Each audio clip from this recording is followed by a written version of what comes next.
Alright, hello, welcome in, stargazers. How is everybody doing today? Hello. Oh, goodness. Hello, MG, hello, Arknight, hello, Bushmaster, hello, Babylon. Hello, Siam Zero, hello, Dark Turtle Knight, hello, Janu, hello, Johnny Virgil, hello, Weston Fox, hello, Cerulean, hello, Vessa, hello, Kilamax, hello, MG, welcome in, hello, I'm repeating names, hello. Hello Blood Sully, hello Uncreative, how are you guys doing today? Hope you're doing well. Hope you feel better today. I'm getting better. I'll probably feel a little bit better tomorrow. I'm still, like, I'm not 100%. It will probably be a bit of a it'll probably be a shorter stream today. Here's your get out of bites free card since you still feel bad when you're so late. Hello, Johnny, welcome in. Hello, Babylon, take it easy. I will try. I have so many things to do, and I'm, like, a little bit stressed about it, but that's okay. Hello, THLPH, hello, welcome in. I wanna try to stay on schedule, I wanna try to stay consistent, but yeah, I'm like, as long as I'm good by Saturday, when all the real hell happens, then we're fine. As long as I can be fine by Saturday. Ugh. I also really want to catch up with things. I'm so behind with things. This month has been... Without going into any detail, this month has probably been the most hectic and chaotic month of the entire year for me. And, unfortunately, not anything to do with Starfall, really. Just a lot of annoying things that I have had to deal with, like, one on top of the other, constantly. So I'm done with all the annoying things, and hopefully I can, like, be a little bit more calmed down. But as we all know for everybody, we're starting to go into the season where everything picks up and also gets crazy in general for everybody worldwide, so... yeah. So, yeah, I'm hanging in there. I'm doing what I can. I'm doing what I can to hang in there. Hello, Trion. Welcome in. Hopefully life gives you a break soon. I hope so. I'm very tired. It probably won't be as hectic as it's been this month, thankfully. Hopefully we're over the hurdle for that. But yeah, we're gonna have, like, a chill stream today. Chill stream, with a little bit of fashion review, a little bit of sketches. And lo and behold, I didn't realize that in today's update, the fashion area just, like, exploded, so we'll probably save that for next week or the week after, since we do have a lot more time for those. But yeah. Anyway, with that all being said, I feel ya. Whole week so far I was doing overtime. Oh jeez. Oh gosh. I hope you are doing alright, Weston Fox. Why did they add all the skins back today? I don't know. I was not prepared for that. I had in mind, there's like 5 skins in the shop and we reviewed 2, so I'll do those 3 and then we'll just doodle. And then they're like, here's everything else! So, I'm not gonna be, the heck did I just do? How did I just accidentally open Discord? The heck? Alright, I am hiding these things. Oh, alright. At least you've already done a lot of them. True! True. Otaku guy, hello, welcome in. Been a while since I've been to one of your streams, since Irium. Oh my gosh, since Irium! Oh boy! I do apologize, this is not the greatest stream to find me in. But regardless, I still hope that you enjoy. At least you've already done a lot of them. That is true, I just don't know exactly which ones I have and haven't, so we're gonna need a little bit more time to break that down. It's good to see you again. You as well. It is nice to see you here. I'm a little under the weather, but hanging in there. Your little portfolio came today for the mail club. Nice! I hope it works really well. I really like that brand. I really hope it- I hope it is nice. Let me know how it is. I still need to grab one myself. Hello, Daho. Welcome in. Hoping everything is going well. You left Irium and came to Twitch from now on? I'm actually mainly on YouTube. Most people here in the chat that you can see are on YouTube. But you can stay on Twitch. I multi-stream on both because it's just easier that way.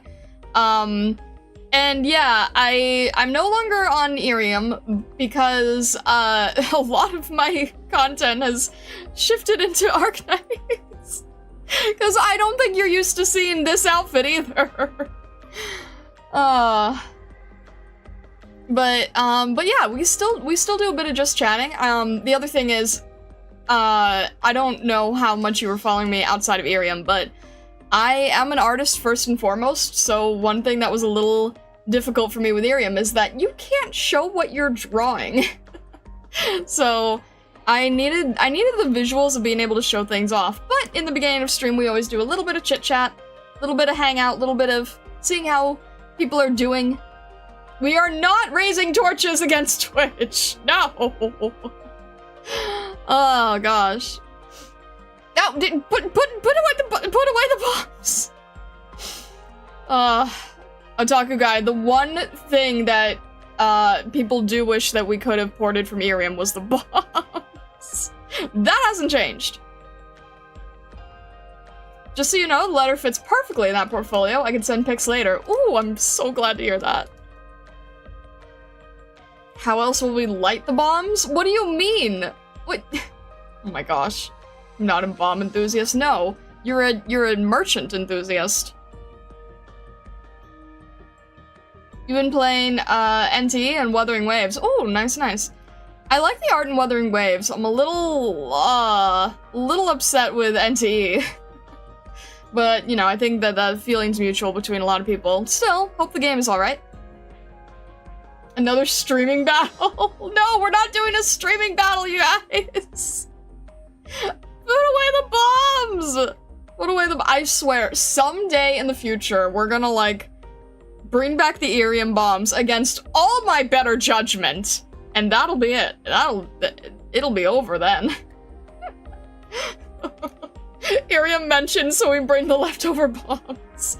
This is the main thing that everybody knows about Irium, is the source of the bombs. Need to reinstall Arknights? I don't know who that is. Just letting you know, Otaku Guy, just as a quick heads up, I am EN only. I don't know anything about, like, CN. I don't know anything about, extra characters. So just throwing it out there, I also am not caught up in the story. So just mind anything spoiler related and mind anything that might be gotcha spoiler related.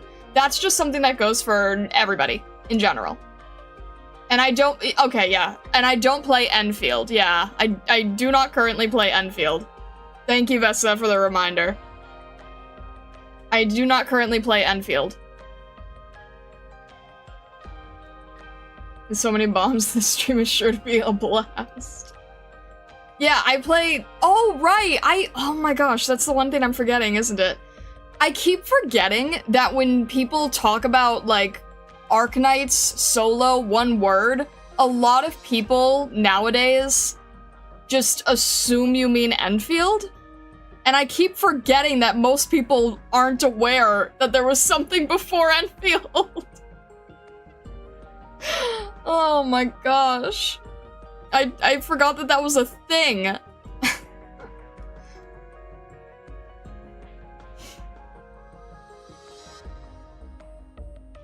don't know who he is. I told y'all that's an old Italian dude's name. I didn't say he. I think I said they, didn't I? I don't know. No, I said I don't know who that is. I don't think I said he one way or another. Alright. But yeah. No, you're totally fine. You're totally fine. I literally just, I forgot that that's what's in most people's head first. You're okay. You're totally okay. No, so basically what happened is I did a fan art stream just because I was trying to learn the art style. And then all of these goobers found me from the, some of them found me from the fan art stream, and then a bunch of them pushed me to actually jump in. This was like a year before Enfield came out. And now I'm very deep in. I am very, very, I have fallen through the rabbit hole very much. And today we are going to be looking at outfit designs. So, still appreciating the artwork. And then on Saturday, I'm actually going to be going back into the main story, back into the game, back into full-on suffering. So if you'd like to see me suffer, that'll be Saturday. I will be major suffering Saturday. Alrighty. With that being said, let's jump in here. Let's jump into outfits. Let's go into outfits. Alright. Alrighty, here we go. And yeah, you know, I'll keep Porn here. I think she's fine here. Alright. Let's see what we have here. First up is, how do you say her name as, Lacey? Lacey? I always feel like I'm saying her name incorrectly.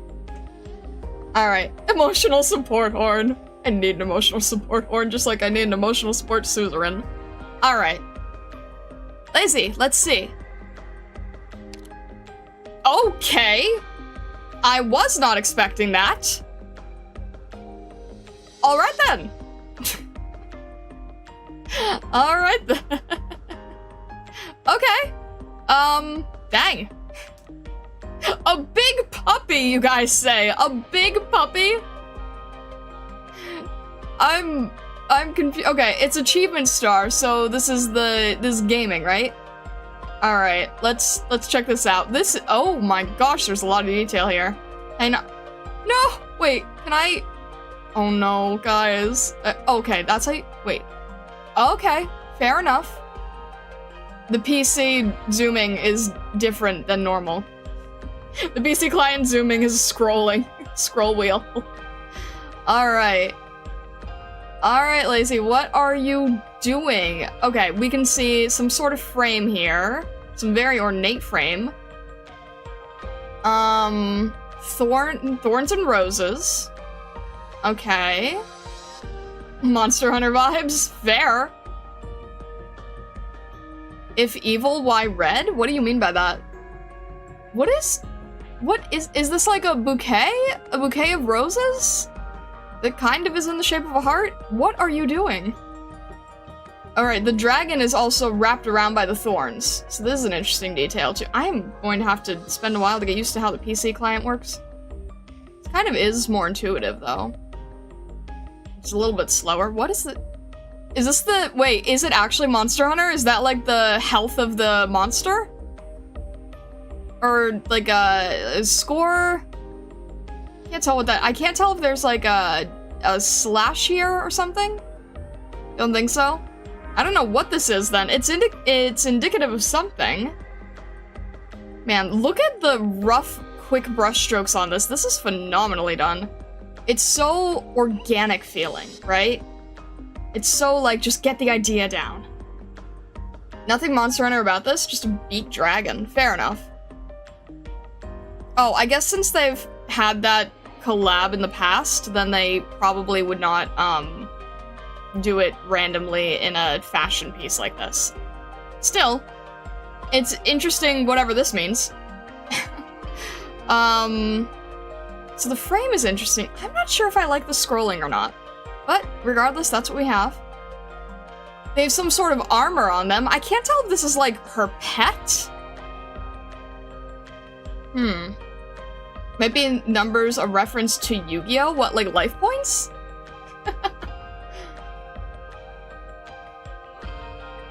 Alrighty. It's gripping the picture frame that it's coming- it's coming out of the picture frame, right? This is so interesting. And then, like, crazy levels of detail here, too. I'm gonna need to change these keybinds. I don't like this, actually. I don't think I like how it is. But look how rough the metalwork is as well. It's like... It gets the idea across. This is a very... How would I explain it? It's a very graphic style, right? It's very thick line art compared to what we normally see. Very thick, bold highlights. It's not nearly as blended. It's very, very comic-like. The dragon especially, right? Lazy's kind of more of a standard style that we see, but the dragon, very, very graphic, very rough, very, it's very comic book looking. It looks like a comic book character cover. I think a lot of that can be attributed to the fact that we're using, like, pure black line art in a lot of places. It's very noticeable. It very much feels like the, coloring style of something like... It's more rendered than Hellboy, but it still kind of gives a little bit of that feeling. The art is so good that both the girl and the dragon stepped out of the canvas. Would it be valid to say the design leans more to being more readable as a video game enemy? As opposed to what? As opposed to... I mean, it does have video game vibes to it, yeah. I mean, it's a video game skin collection, so I'm not really sure. Are you focusing on the video game part or the enemy part here?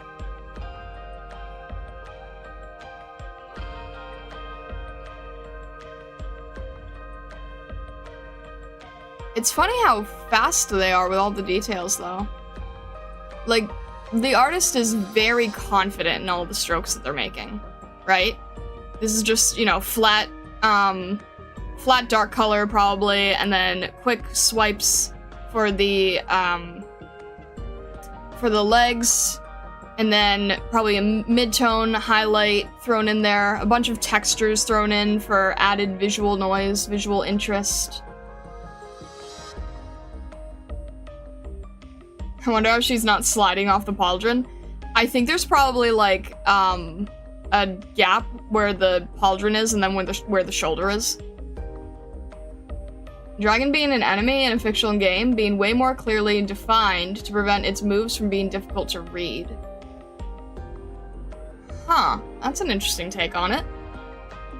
Way more clearly defined to prevent its moves from being difficult to read. Possibly. What, you think it's like a predictable Zelda boss or something? That kind of thing? Maybe. I'm more amused that it's a very comic-looking style. Kind of 90s image comic feel with all the grotesque texture and detail, like Spawn or Witchblade. Yeah, I would agree with that. Also interesting that I'm trying to make this out. It's definitely a very comic-like style. There's so much black line work that we're seeing in here, which is not real common for Arknights. This is very much an intentional choice. Of course, there's a little bit of faded airbrush color. We can see some of the lines are more of a red, but big, thick black lines like this, it's definitely a different art style. It's kind of like, it's a little bit like that hospital horror collection that we saw. It's sort of leaning towards that. It's kind of its own mix of things, really. But yeah, this is very graphic. Lots of graphic arts put here. In terms of the color, it's really interesting because Lazy's hair and tail question mark? We don't see too much gold in this piece, aside a little bit from this leaf here. That's sort of a neutral gold. And then the dragon's eyes. So we're connecting Lazy's hair color to the dragon's eye color to sort of bring them both together. And then, of course, the dragon being red and her having all the red motifs in her dress and her hairpins and everything. That ties it together as well. The red and the black, and then the red and the black and the silver. But the eye color being yellow and the hair color being yellow, that was a very good touch to bring the two together.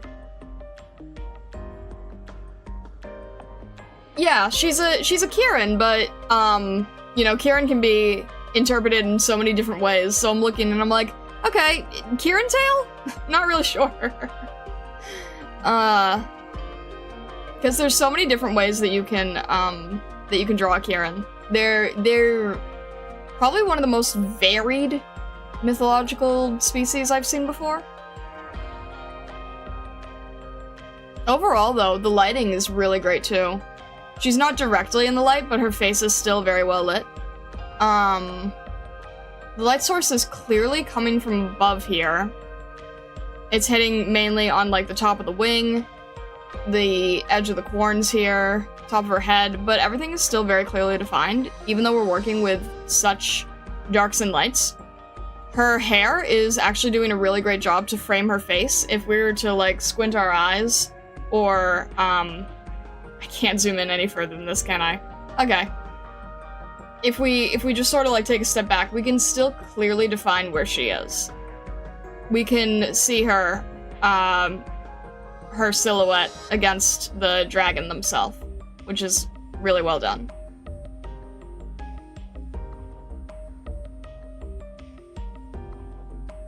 I also like I think it was really smart to put so much of it in shadow because it allows you to do so much in purple.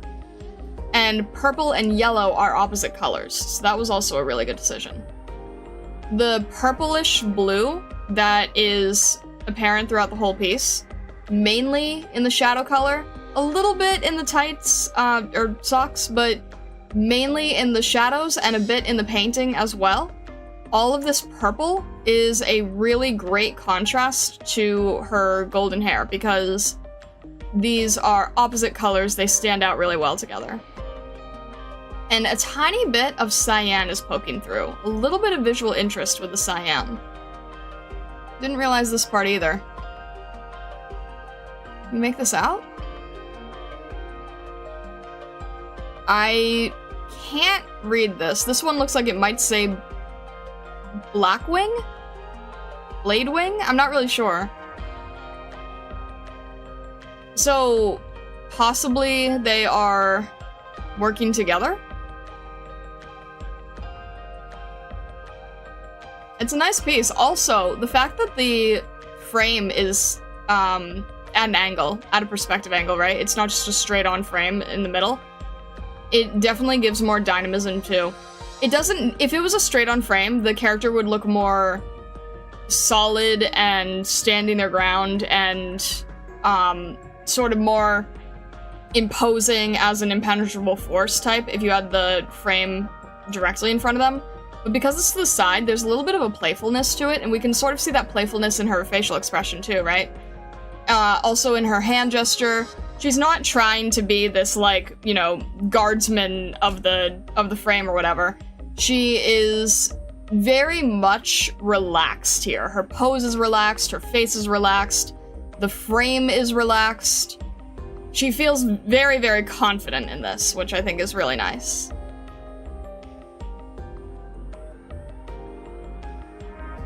Alright, let's see here.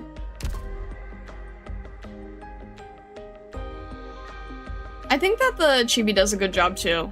Her hair is still showing through, and the little dragon wing motif is contrasting well against the blonde.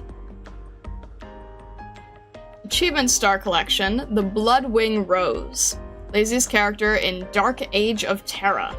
Amidst Bloodwing's roar, twisting, thorned peals of thunder descend. Of all the challenges the adventurers have faced, she is the prickliest by far. Alright, interesting. So, she is a boss character, and the dragon is called a Bloodwing. That must have been what we were reading over here.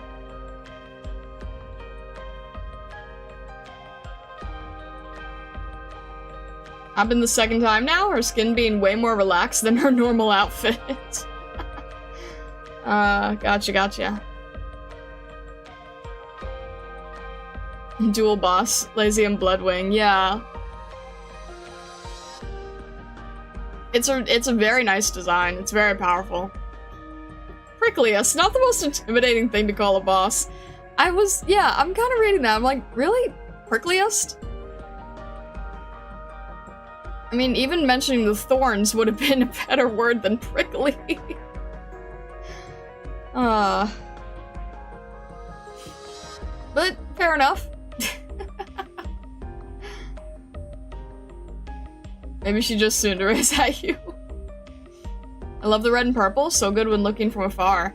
Yeah, the red and purple is a great contrast, and then the blonde is really bringing it all together, because then you've got like sort of the blues, the reds, the blondes, and now you've got the primary colors. So they did a very good job with that. They did a great job with, when you're doing design work, it's very common to have like 70% of one color, 20% of another, and 10% of the last. So it's like 70% red, 20% blonde, and 10% blue. And it works well. She's not difficult to fight, she just has an attitude about it. Fair enough. Alright. Next up is Radian, who I kind of have seen what they looked like. I'm not sure how much I should see what they look like, but I've been told that since this skin line is fine, we should be alright. So, next up, Radian. Okay. Interesting. Huh. Alrighty. Really interesting color scheme choices here, too. Alright. We've got what kind of looks paper-like. I'm seeing like some folded pieces, almost origami-like. Very calming. Very, very mellow color scheme. It's very toned down, very neutral. It's muted, but it's gentle. It has a very smoky feel. It's very misty feeling. It kind of feels like, you know, the mists on the moors or something. It's a very, very... Her expression is very gentle. The creatures around her look very gentle. It's very much a tranquil piece. Very slowed down. Very different from the one we just saw with Lacey, right? It's a very, very calm, controlled piece. Alright, let's see here.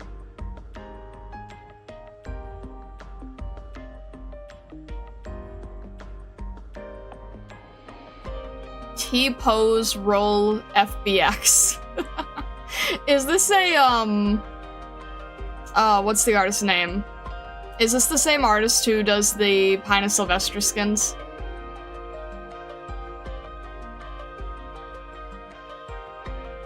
Who I can't exactly remember the name of at the moment.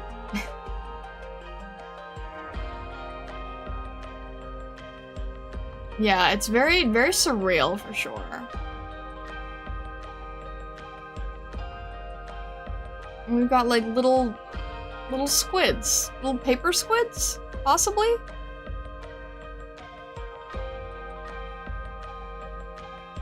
And we kind of have a witch motif? 3D model witch motif? Low poly tree. Everything's very low poly here, and we can still see the open texture, which is amusing.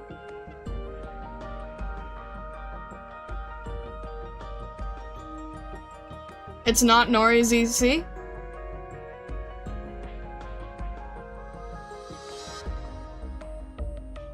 Why is the 3DS Max file name in my skin?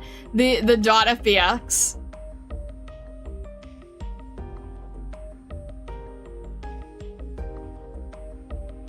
They've done Thornzalt and 3 skins. Okay, interesting. It definitely did feel like a Nori's EC piece. But maybe it's just inspired? This is like an, you know what? I said paper before. I take it back. It's not paper. It's 3D. It's low poly 3D model, isn't it? This is low poly 3D. That would probably make more sense, wouldn't it? Because this is not really how paper folds. I mean, you can fold paper that way. I mean, that's what papercraft is, you know, taking apart 3D model. But I'm pretty sure we're focusing on the 3D model part, not a paper part. Although she does have some sort of book in her hand in an interesting shape. Alright then.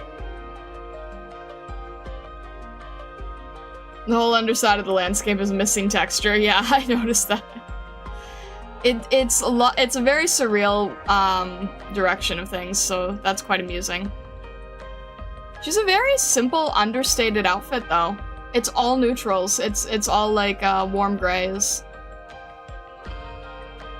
I do like the accessories. The accessories are nice. This is such a... This feels like such a, how do I describe this? It feels so much like,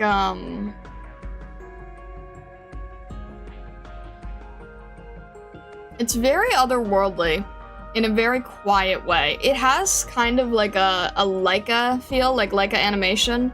It kind of has a bit of Leica's touch. It has a little bit of that otherworldliness. It has a bit of that liminal space feeling.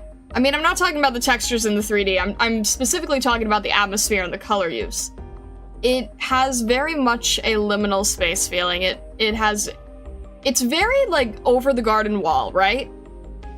It's got that calm, confident, quiet, ancient feeling. It's really quite nice. I'm not talking about, like, you know, the silly textures and things like that. That's a whole other animal. I'm just talking about the contrast and the color. It very much has an old world feeling to it. Feels very fairy tale despite the modern tech trappings. Yeah, exactly. It's very, very fairy tale. Not just because it has the dragon, but the whole mood of it is very fairy tale, right? Like, this is a type of, like, you know, character you encounter after being lost in the woods or something. Northern Britain color palette. Yeah, it's very much like, I think I was saying before, like the Misty Moors, things like that. It's very nice, though. I don't see many pieces that achieve this level of kind of just making you stop and just sort of like, I mean, personally, you guys know that I am much more normally leaning towards low tech than high tech. I kind of feel like the 3D NorEZC inspired pieces take away from it a little too much. I really do like this as a old world fairy tale type of piece. Maybe more like she's the one telling the story rather than a character in it. That's very possible, yeah. That is very possible. She's kind of rocking the same head feather styling as Irene does in her skin. I was thinking that. It is similar to Irene, isn't it? The dragons and stuff would be representing the listener's imagination. Ooh, that's an interesting thought process. I like that. I like that. Is there a name tag or health bar anywhere? Not, I don't, I see number 1 SIP time, hard all 100%, and I see T-pose roll.fbx. There's some,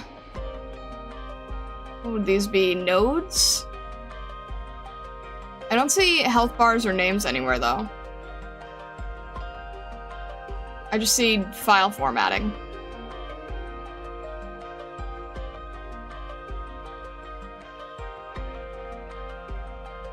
Is there anything in the wing, or is this more like it's just is there a shape in the wing, or is it a battered wing?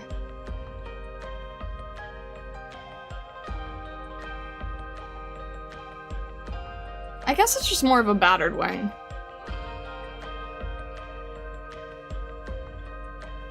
Oh, so she's the dev? Yes, she's the dev. The game's not quite ready to be played. It'll be great when it is, though. Maybe things are loading in. There you go. That would be kind of funny if you could, like... I'm surprised that there's not a game that I know of that's done that, that's used, like, the loading in mechanism as part of the game storytelling or something. That would be kind of amusing. Like, as the textures are coming through or something. Alrighty. Let's see here. The ancient dev of the Black Forest. Alright. Gotta love any skin with a little animal in it, though. So, the low poly dragon is also in the skin, which, of course, you know, major props when you include a little animal in the skin. That is always very much a, a bonus to me. Friend, yes. Comes with a little friend. Major bonus when you have a cute animal in the skin design. Oh no, gotta buy the skin now. Alright, let's see here. Radian. Achievement Star Collection. Lorem Ipsum. Radian's character in the alpha test of Dark Age of Terra. The witch floats leisurely past the valley, with her giant unrendered companion, the incarnation of her awesome might. I love how they specify that. Her giant unrendered companion. That's quite amusing. Alright. The witch floats leisurely past the valley. Radiant's character in the alpha test of Dark Age of Terra. Her giant unrendered companion, the incarnation of her awesome might. So I guess she's also a boss? Maybe not the dev? It says her character, so I'm not sure.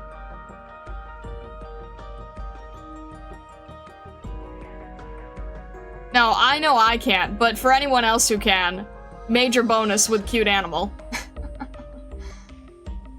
Alright. And last for today, we have... Papyrus! Okay, that's cute. That's adorable. Where are they in the chibi? Why do we not have these cute kitties in the chibi? Alright, we'll have to take a better look at this, but... You had the dragon, now where's the cat? Alright, Papyrus, let's see here. The one that you guys say sounds like me. Alright. Let's see here. There's a lot here. Okay, this is much more of like your standard adventuring party fantasy type of trope. So this must be the player characters, right? I think it's been like, you know, boss slash dev maybe, and this feels more like the players. Because we have our inventory, we have quest markers, we have health bars, and then we have like either NPCs or fellow party members, right? Okay, first, right off the bat, color contrast. Orange and blue, opposite colors. Previously we had more subtlety in the yellow and purple, but this is very clear. Bright orange, bright blue, opposite colors, fantastic contrast. Fantastic contrast. The amount of contrast with the intense orange and the intense blue immediately draws our eyes to her face. Like, you really can't take your eyes off of her face because of how intense this contrast is compared to everything else being much more dull. See, this has a little bit of blue, but it's more like a blue-gray. This is still a warm color, but it's more of like a muted sand color.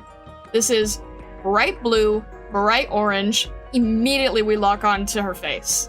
You can't help not doing that because of how strong the contrast is. So, very good idea.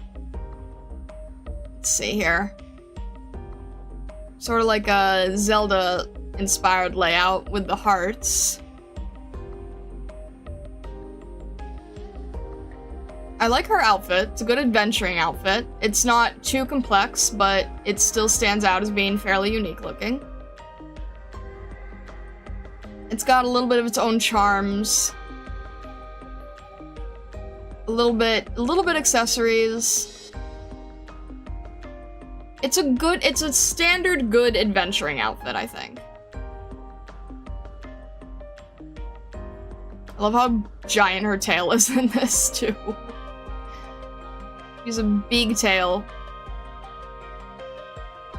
And this is interesting. We have, like, Colosseum columns here. But then we also have mushrooms. So I'm not entirely sure how that works. Because the trees and the mushrooms you would not expect to be, like, in the Colosseum area. And I would say maybe they're ruins? Except this looks very clean and pristine, so I can't quite tell. And then we have little kitty Easter eggs here. I don't know the names of all the cat NPCs in Pepe's events, but I'm sure you guys do. I love how these are stylized, though. The chibis are great. These are genuinely, this is a fantastic chibi style, and I will probably take inspiration from. This is really cute. This is a really great chibi style. I am enjoying this. It's like just rendered enough to not be super overwhelming, you know? And we have all our different quest markers. Who designed this biome? No, verisimilitude. What is verisimilitude?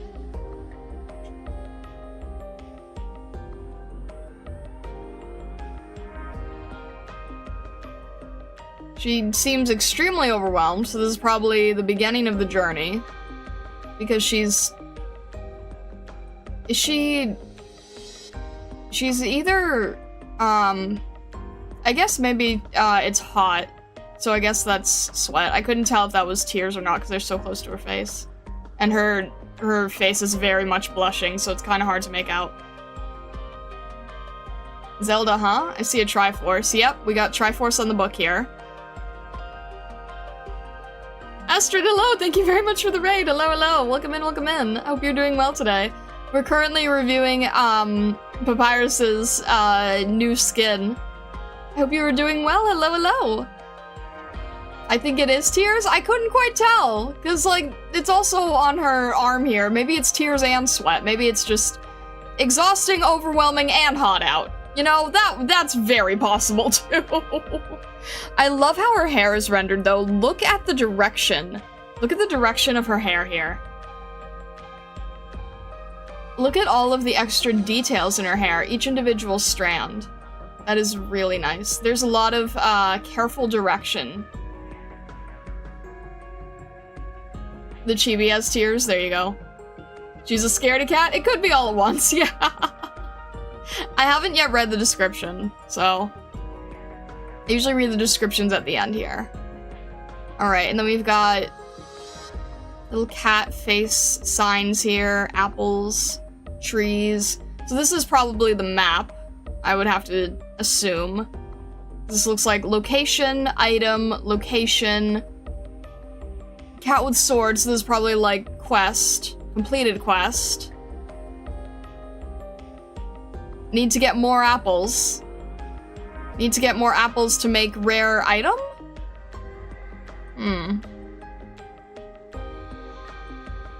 I love how these cats are drawn, too. I'm very biased to how the animals are drawn. And there we go. Here's where we currently are. This is clever. This is definitely where we currently are because of the columns, but it's amusing to me that the artist chose to have her foot on it. Like, where we are is exactly where I'm placing my foot. Like, this is the ground we are currently standing on. That's smart. I like that. That's a good choice. I'm definitely inspired by these chibis. They're just very appealing. They're not overly complex in rendering, but they're not overly simple. It's a really great balance. The cats are very adorable, yeah. Their heads are so big. I'm guessing they're sand cats, right? Sand cats usually have a little bit of a more chibi proportions.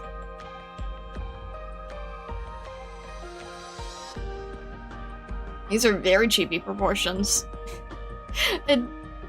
Yeah, and she's a sandcat to boot. I can tell, I can tell.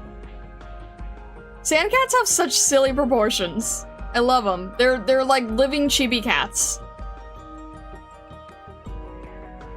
Great movement in the cloak as well. Really great movement here, filling in all of the empty space.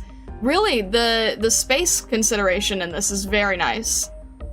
The cloak filling in this empty space here, sort of mirroring where the tail area is. The tail's sort of nicely filling in that negative space here. Do you see that? Negative space here. Everything is just nicely filling in spaces, and then leaving it where you need your eyes to rest. Especially, like, leaving your eye to rest here so that you can focus on her face. That is probably the most detailed area of the piece. Very, very smart. The folding of the paper everywhere. So you have all of this visual interest. Your eye kind of goes around the whole area. Your eye is moving throughout the piece as you follow the paper around. Right? That's also a really good touch. I think it's overall very successful piece. Very bright, very happy, very open.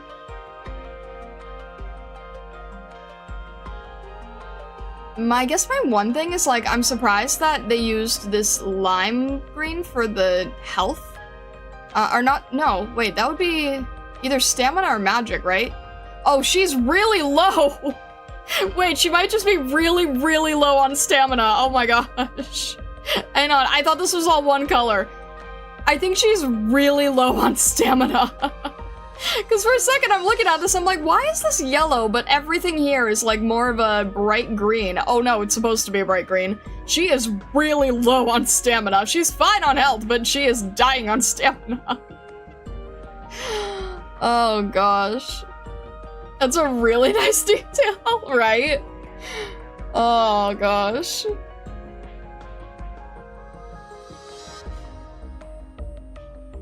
Or the bar can fill twice over. Even if it can, it's still like half of where it should be. It's clearly different in color to show something. So yeah, maybe it can fill twice over, but it's still at half. That is a funny detail. I love all of these little different little Easter egg tips, details, trinkets. Makes sense she's crying now. I know, right? I would be too. This is just gonna be me on Saturday. Oh dear. Or Papyrus. Alright, let's see here.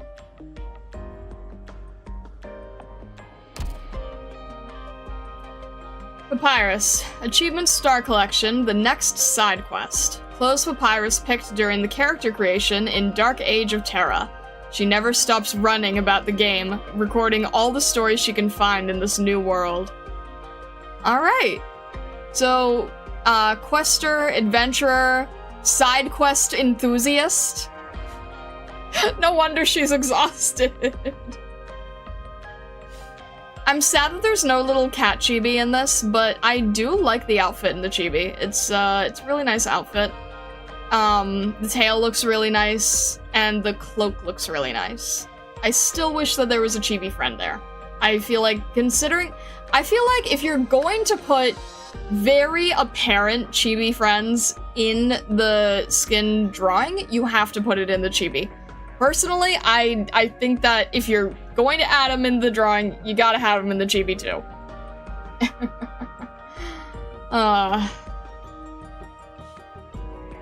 She looks like she hoards her potions until after beating the game. Are you just trying to make more comparisons?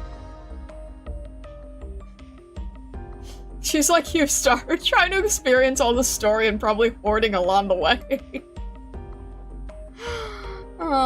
Maybe a case where they show up in the animations? Possibly, yeah.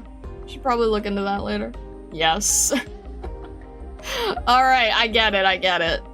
Many comparison. Janu and I brain connected. Alright. I am not a cat. She is super cute, though. Super cute and overwhelmed. I do really love the contrast in the piece, though. It's a really well-drawn piece. Alrighty.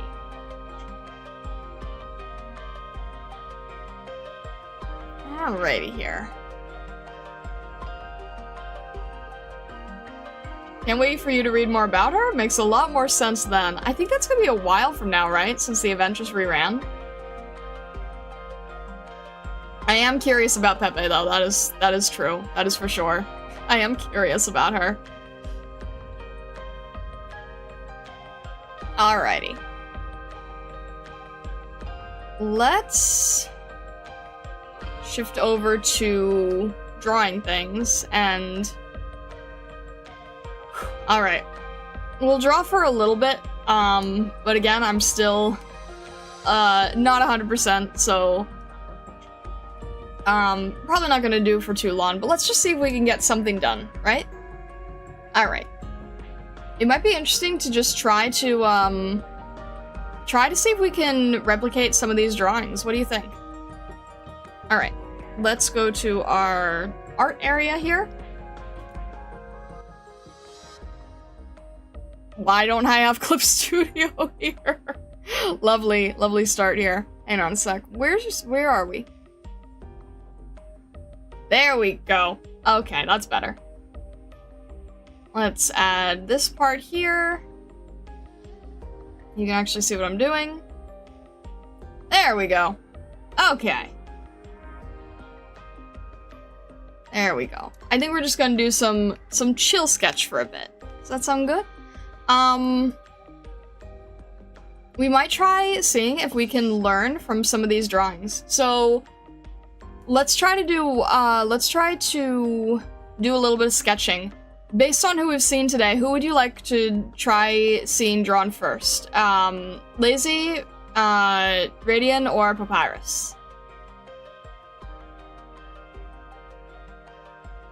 Thought of a fun idea / theme for art streams in the future. Okay, what are you thinking? Sandcat? Papyrus? Alright, that's pretty unanimous. Got it, got it. Alright. Let me have her... I'll have her, skin up on the other monitor here, just to work with. And one thing I'm starting to notice is that I was asking, some people's ideas of, like, what I could do to improve. A lot of people were saying that a main thing is my lines are usually too thick. I usually sketch pretty thick when I'm starting out, so thinning down the line art can help it feel a little bit more refined, a little bit more mature, I guess? Alright, let's see here. If I just wanted to do a few pieces where I'm just directly copying, and then we'll try a few on our own. Maybe some chibis. Maybe some chibis like these faces. Just the cats. I'll do some with just the cats too. Since the fantasy D&D skins are so fun, what if you had streams where you took operators that don't have fantasy skins and designed one for them? That would indeed be very complicated, yeah. The thing is, the skins are so detailed, I could really only do, like, a concept sketch of them, you know? Plus, the ideas are really hard to come up with right on the fly. It's a good concept for, like, a themed series, but I don't think I would be good at doing it on stream.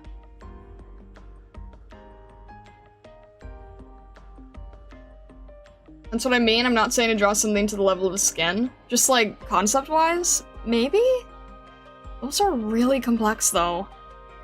I don't know. I'm not really great at coming up with ideas on the fly on stream.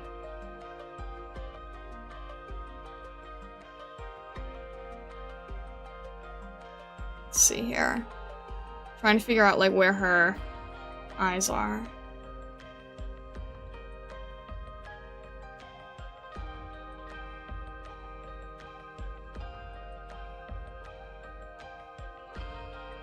I'll elaborate later? Okay. I don't think you understand what I'm trying to tell you here. You're just saying to do, like, rough sketch idea, right? Like, rough sketch concept. The problem is the concept part. I'm not good at, like... I love splash design, I love fashion splash design, but I think about times when I've tried doing this kind of stuff in the past, and I'm like, not yet at the level where I can just jump in and come up with original concepts on the fly, and I realized that when I was doing the Uma Musume stream, where I was trying to turn the Uma Musume characters into operators. I'm not great at, like, coming up with their design and their weapon just right off the bat. I think I just need a lot more practice first, you know?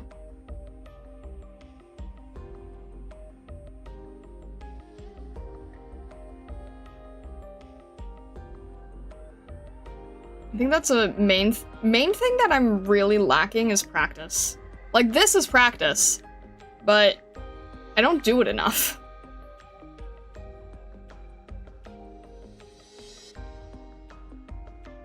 You're also on stream feeling rushed. Yeah.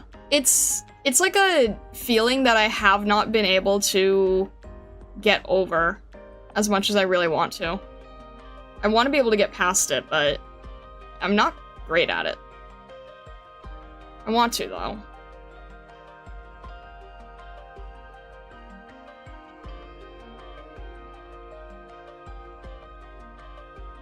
This is also not me, like, you know, trying to talk down about myself or whatever. It's more like I genuinely need to get to the point where it's more second nature than it is. I'm currently thinking about it too much. I know that's kind of hard to explain, but it's like each individual stroke I'm doing is not natural to me yet.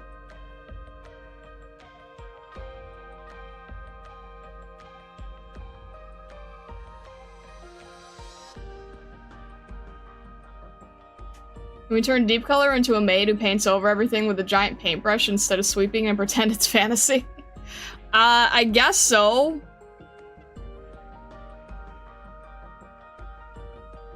But again, now I have to think about, like, what does a maid outfit look like? That whole thing.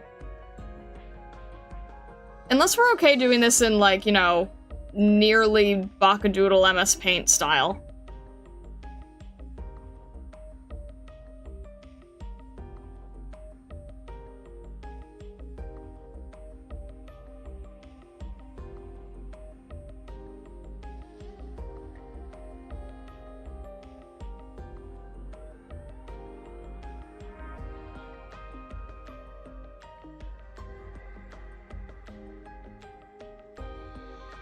I'm just trying to, like...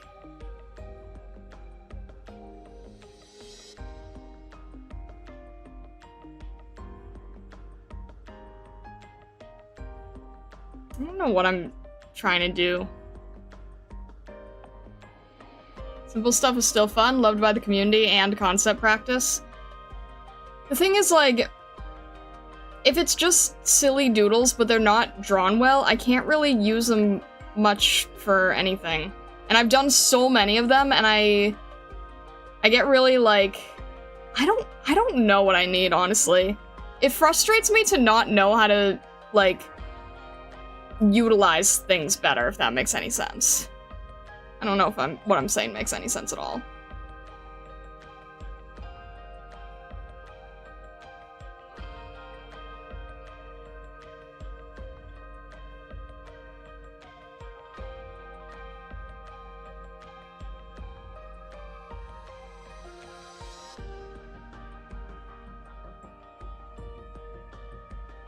I'm trying to draw without rotating nor zooming in like you. It's so difficult. Yeah,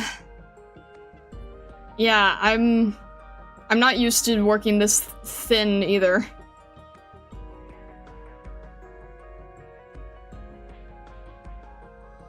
It's something that you just kind of have to, like, force yourself to do, even if it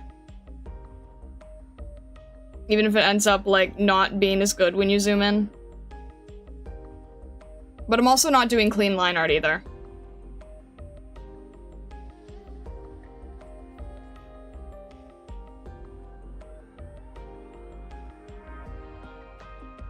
Let's see, she's got, like, a little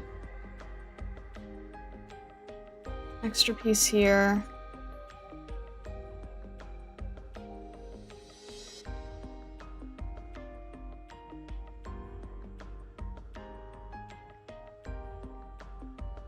I'm trying to not be super perfect about it. I'm trying to just focus on getting, like, the main elements. The main idea.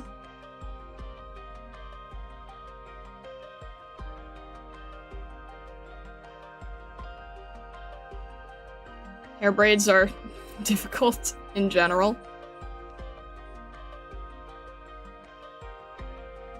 Did you see the new event skin that dropped? I did, yes. I also can't do the event, so I might have to ask Zangetsu to help me with that. Because I am not allowed to do that event at all. Alright, you know what? I'm not gonna be, like, super particular about how the hair is, because it's very much amorphous. So I'm just gonna go and get the general feeling of the hair, even if it's, like, not connected or not exact.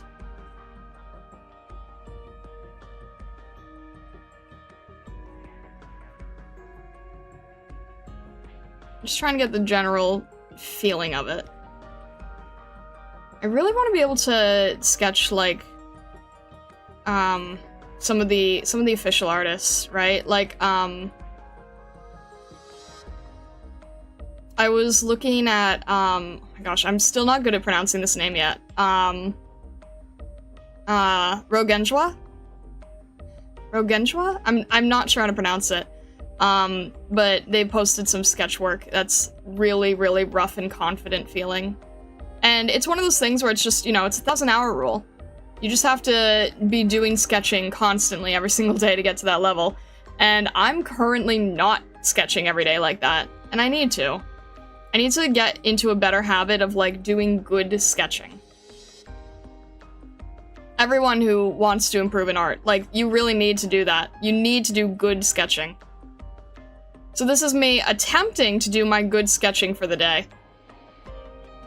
This is me trying to get my sketch practice in as best I can. I really can't tell how this hair is being drawn. My guess is that this was drawn, like, with a big paintbrush, and then they sort of just did line art on top of it based on what sort of felt right in the moment. Although the hair is a bit more controlled than this. Hang on. Probably goes up a little bit further. And if it's not right, then I can always paint over it, draw over it, whatever I need to.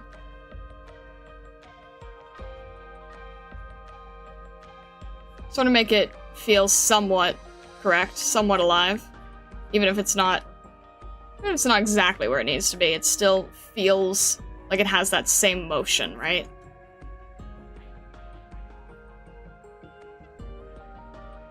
Probably should try to go a little bit faster.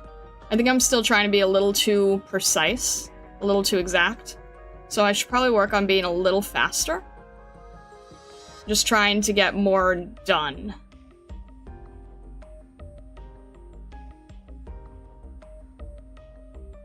Just got sort of like a little bit of a hoge here. And I think I made, this is something I tend to do a little too much.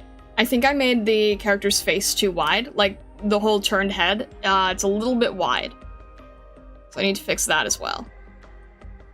Just get the rest of her ear in. She very much does have like Fennec Fox looking ears.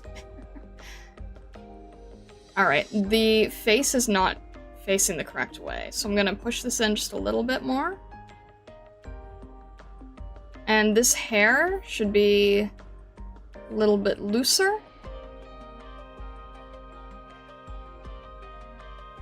And her chin is a little inward, because she's a younger looking character, right? So she's not gonna have, like... she's not gonna have as pointy of a chin. And her facial features are slightly more to the middle.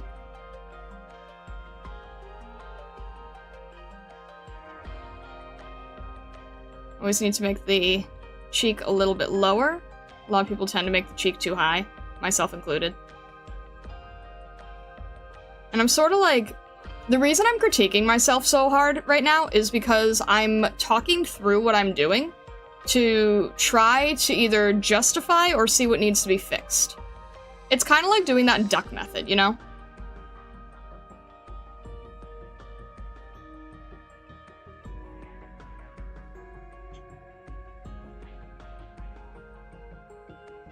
Who are we drawing? We're drawing Papyrus. We're doing Papyrus's skin design right now.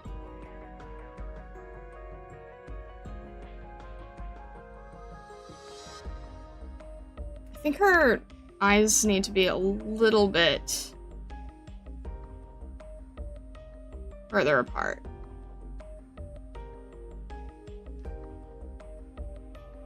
Ironically, because it's anime style, it doesn't 100% work on a 3D plane.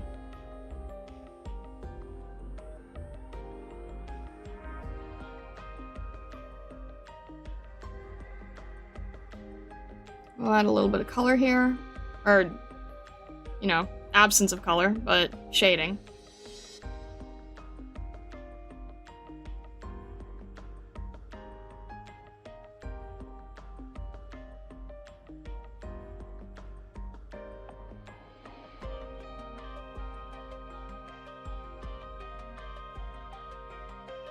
And we have a little bit of a, we'll make this a little darker here. And we'll add a little bit of a highlight up here.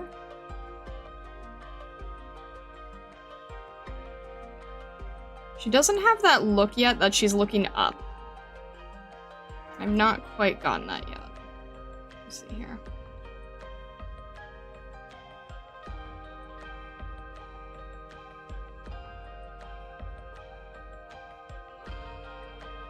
I have to be careful that she doesn't end up looking too cross-eyed, because she's supposed to be looking upward. I don't think we have that yet.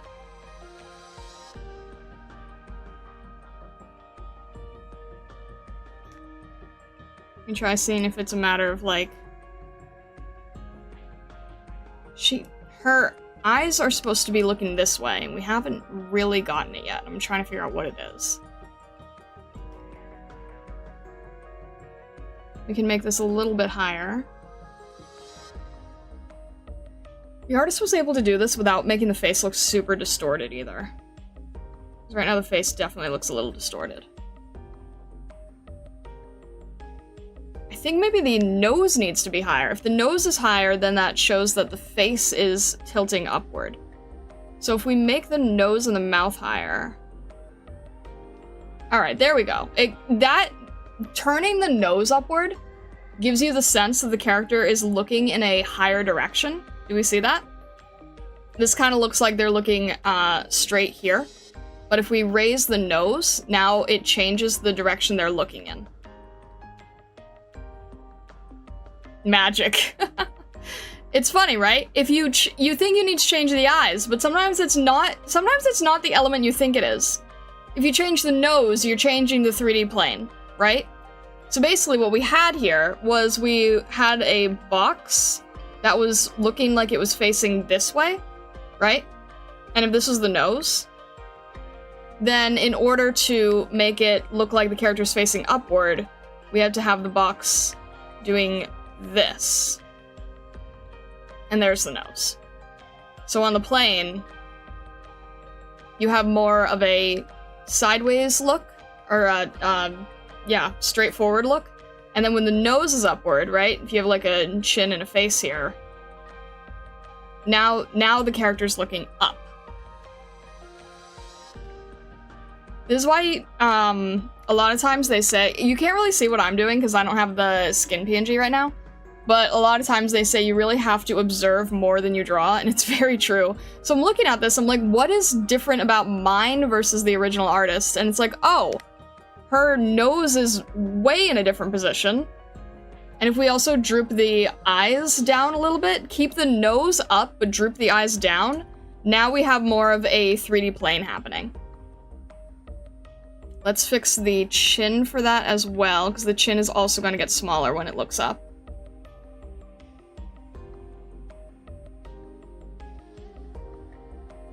And then immediately you can see how much the character's face has changed. We brought this eye down to be more even. We brought the chin up because she's looking up. And now she looks much closer to the original. I'm gonna tilt the ear a little. So these are all observations that you want to try to make when you're also drawing something.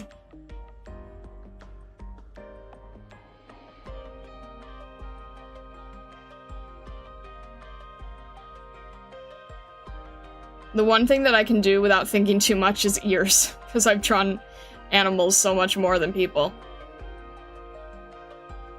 So I don't have to think too hard when I'm doing ears. Ears are pretty natural for me at this point. Years of anthro, right? Can kind of do ears without thinking, as opposed to everything else where I'm kind of thinking and adjusting and rearranging. The hair is still an absolute mess, but we're just trying to get the essence of it. What I could do is I can do like a little bit of shading in between where I can see that there is shadow, and that will help as well. Sort of defining the planes a bit better, right?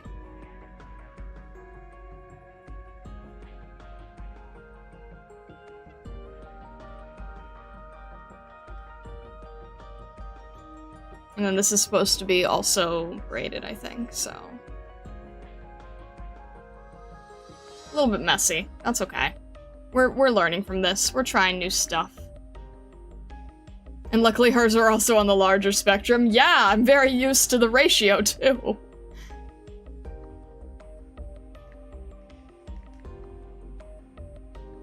Very flowy hair indeed. Extremely flowy hair. I can't even, like... I can't replicate this too well, but just trying to get the general feeling of it at the moment. There's so much overlap. If I really wanted to do the hair more accurately, I would probably just jump into using color, because I think that this person probably shaped the hair so much using color. I mean, I can tell in the brush strokes too. And if you're curious what I mean by that, basically what I mean is, like, if you're doing the hair like this, and you're trying to get the general shape of it, and do something like this, I'll try, like, doing it again, right? When I say I think they just jump straight to color, it's very easy to block in shapes than it is to do the line art. So probably what happened is the artist most likely did something like this, and just tried to get the rough shape of what they wanted.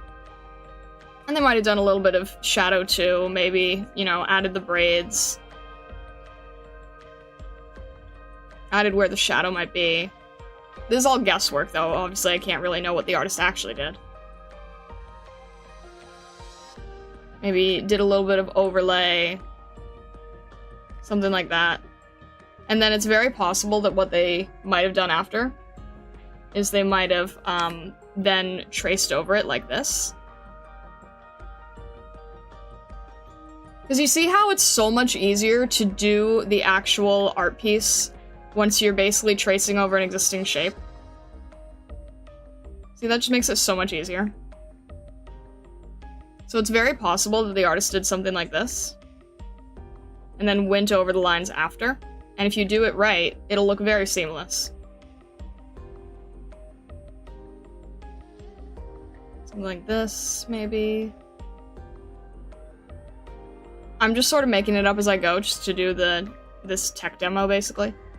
But there's definitely a much better way of drawing hair without making yourself go crazy, is to make the shape of it first in, like, a solid color. Unfortunately, I don't really have a good solution for this traditionally. But if you're working digital, you can do something like that. And then when you turn off the color, you kind of already have the shapes that you need. As opposed to just trying to figure it out from here. And it ends up making everything look very clean. So that might have also been a technique that they did. But regardless, let's see here. I'm not gonna do her whole body, but let me just, like, get the feeling of what we had.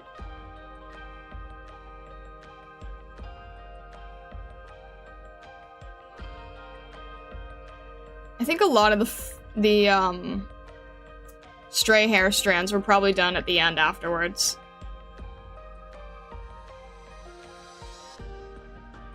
I don't think the stray hair was done in the line art step, so, you know, stuff like this. That's probably done afterward with ink and then traced over.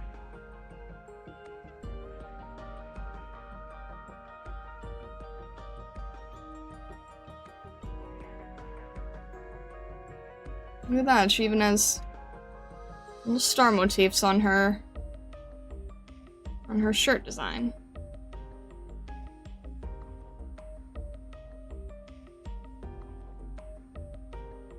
And like I said again, I'm not gonna do the whole thing, but I just want to try to be able to practice faces. Faces are really, really where I need the most practice, right? Well, it's where most people need the most practice, because, you know, people look at faces first. It's the first thing that people need to improve on, because it's the one thing that everyone's going to look at, artist or not. Everyone's going to look at the faces. So it's important to get the face right over anything else. Everything else can sort of fall to the wayside. If the arm doesn't look good, it's fine. If the dress doesn't look good, it's fine. The faces are where everything has to really look correct.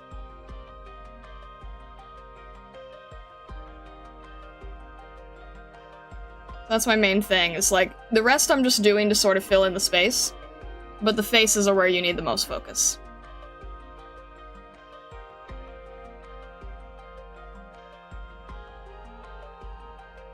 If you have that level of confidence, then you can just jump right in.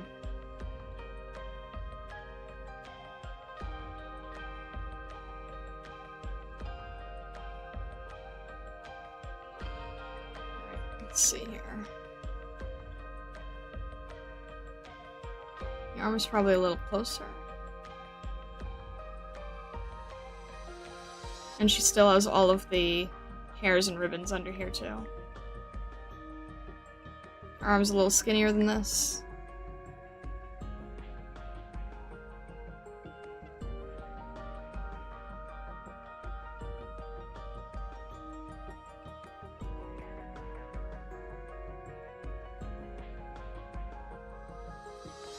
I'm just figuring out where her elbow is.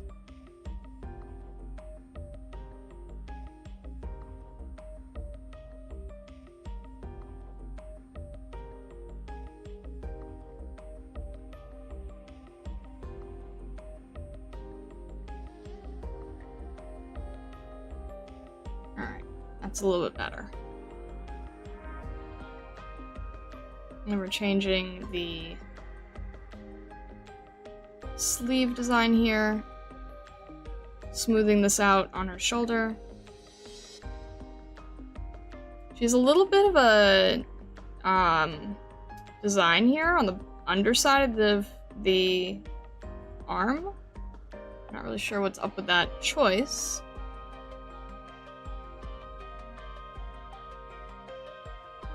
And then over here she has her hands splayed out, where she's like covering her face from the sun.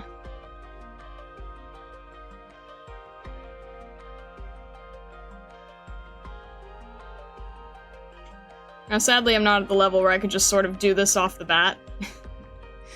I very much am looking directly at the reference.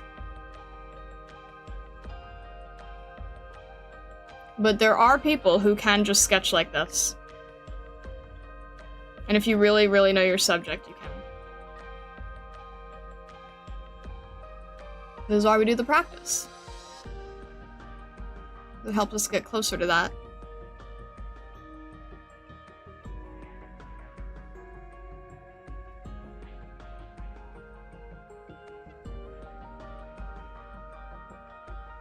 It's interesting, right? Because like you're not sketching, but you have to observe a lot. You're not tracing, but you have to observe a lot when you're doing this. Try to make it seem somewhat accurate. And a lot of the stuff that I'm repeating right now is stuff that I probably do not take to heart as much as I should. So I'm sort of like talking about it on stream to reinforce it to myself, you know?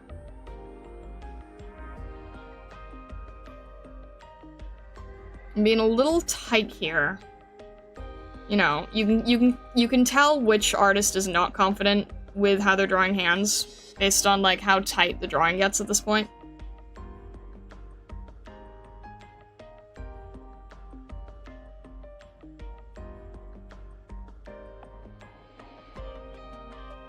There we go. That's better.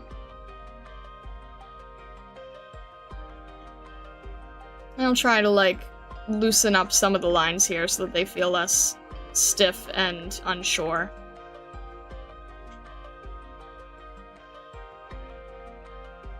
You can always, nice thing about digital, you can always erase a little bit.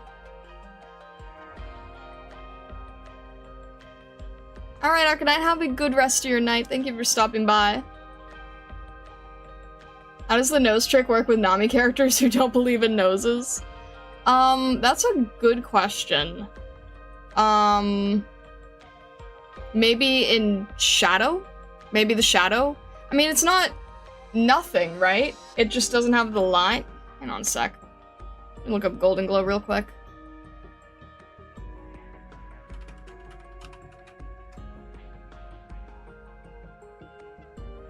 She has like a shadow, right?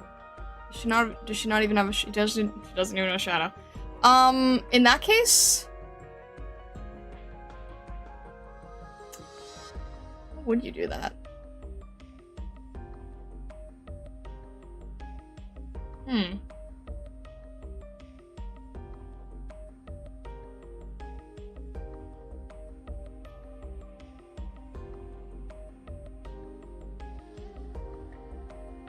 Hang on a sec.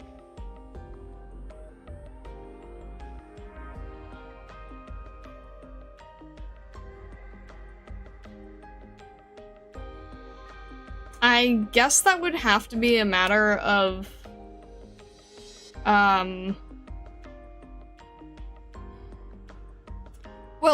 you can also utilize the mouth, and you can utilize the eye direction, right? So let's just say that we were doing that same art style. We got rid of the nose. You can still tell where she's looking because of the direction of the eyes, right? The direction of the eyes are kind of upward and slanted. So this is still creating the shape of the face. Imagine if you have, like, a piece of paper. Imagine if you have a sheet of paper, right? And the sheet of paper looks like this. And you fold it, right? You can imagine that there's planes of the face, and maybe there's, like, a drawing on it. But regardless of what happens, you still have this curvature. And that is sort of telling us where the paper is, right? Like, this is, if you're literally imagining, like, a literal sheet of paper. And then if it's facing the other direction, let's just say there's, like, a little bit of a movement here where it's lower on the ground, then the curvature is gonna be, much flatter. So it's the curvature that you're looking for. If you have the curvature, then it doesn't really matter if you have the nose or not. It's the same thing. See, having the nose, not having the nose, you still can see where the character's looking. So the nose is used to help us position things. Because when we had it lower, it doesn't look quite right, right? Because of how we understand human faces. So it looks like the eyes are kind of cross-eyed, and it looks like she's sort of looking in this direction. But if you tilt the nose upward, now it looks like her eyes are looking upward. But it's the nose and the mouth together. And it's also, if we got rid of it, it also doesn't make a difference. You still can tell where she's looking. So when it's wrong, it will detract, and it will make things look like they're not in the correct order. If you have the nose and you have the mouth and they're in the wrong place, then you're signifying something that does not work in reality.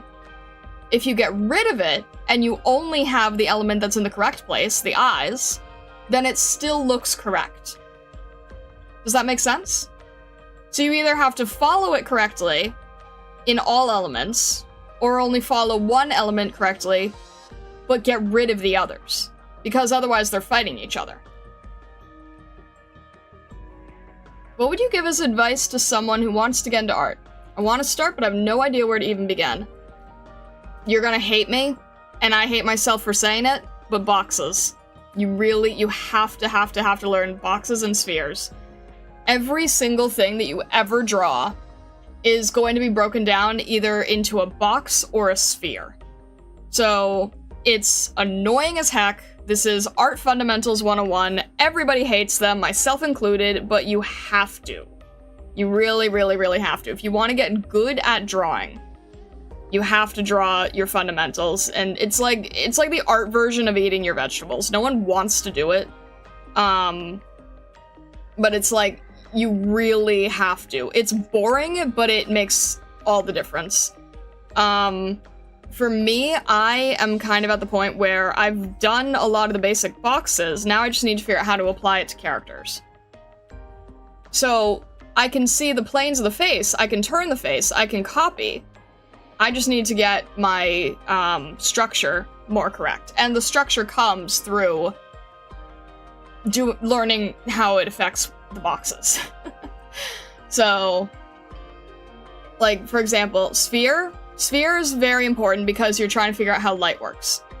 So sphere is all about figuring out your shadows and highlights, right?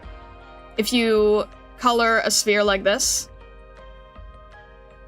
and you have this curvature, and you have your light source coming from here, right? Then, depending on the material of the sphere, you're gonna have this part in shadow, this part in light. Actually, probably should be... I'm not doing this with shading. Actually, I should do this with shading.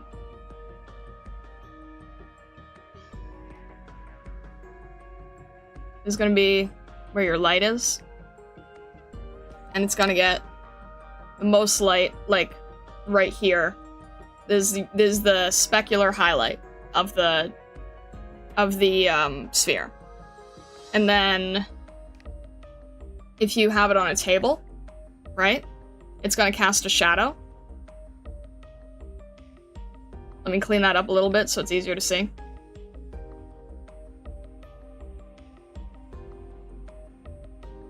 Depending on where the light is, it's gonna cast a shadow, and it's gonna get more faded the further it goes. And then right under here, where the light cannot reach it, like if you put a line down where the sphere is, the light cannot reach under the sphere because of what's blocking it. So this is called your ambient occlusion. This is just purely in darkness.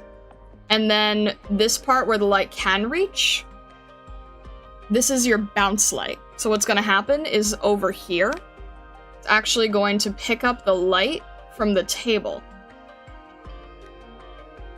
This is actually going to be a bounce from the light here. It's gonna reflect back, bounce here, reflect back. This is gonna be lit, but over here, where the light can't hit, this is all still gonna be in darkness. These are all art fundamentals you need to learn. And then the reason you need to learn cubes is because it is the fastest way to understand perspective and where an object is facing, right? If you have a face, doesn't matter how detailed you make the face, but you can see this character is looking upward because we can see the bottom of the base here. And if they're looking downward, we're gonna see the top of their face.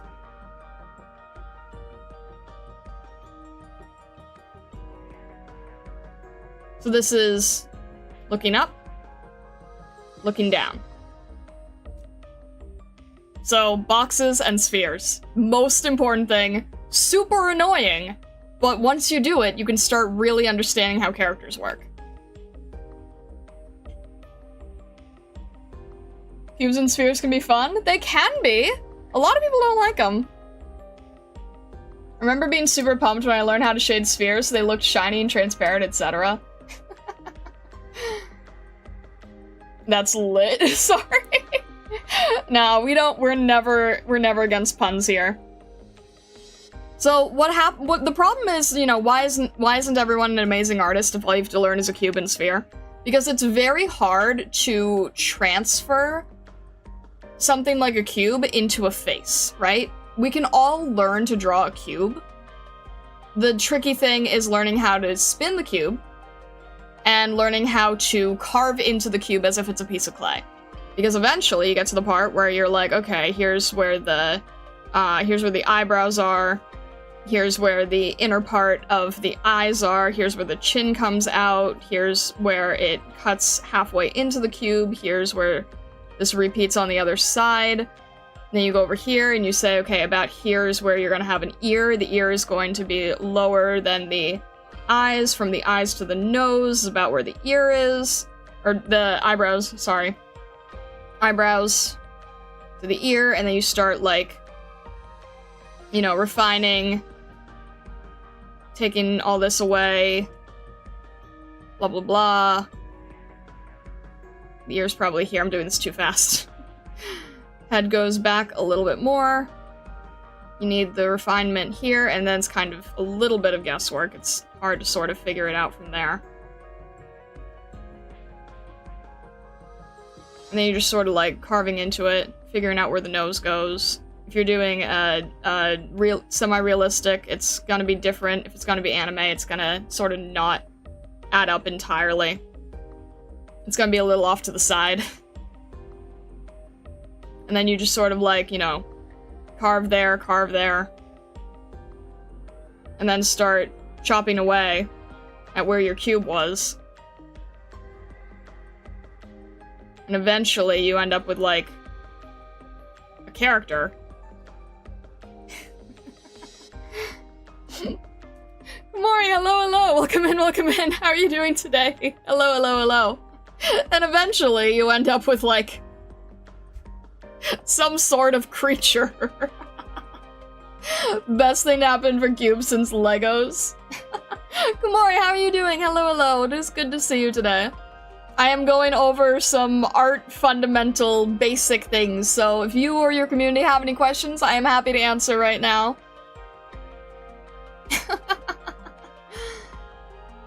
No, you do not need to go to the defenses! You do not need to go to the defenses! Hello. I hope you're having a nice day, though. Awesome art fundamentals lessons? Thank you! I'm talking about the importance of cubes and spheres right now, and we were currently doing a master study of, Papyrus's new skin in Arknights. Guys, please! Babylon! Thank you very much for the gifted memberships. Thank you. Goodness gracious, thank you, Babylon. I really appreciate the support. Thank you. Oh gosh. We are harmless? Brings out the big guns. Why? Oh, guys, don't fight, please. And everybody's already gone crazy. Lovely.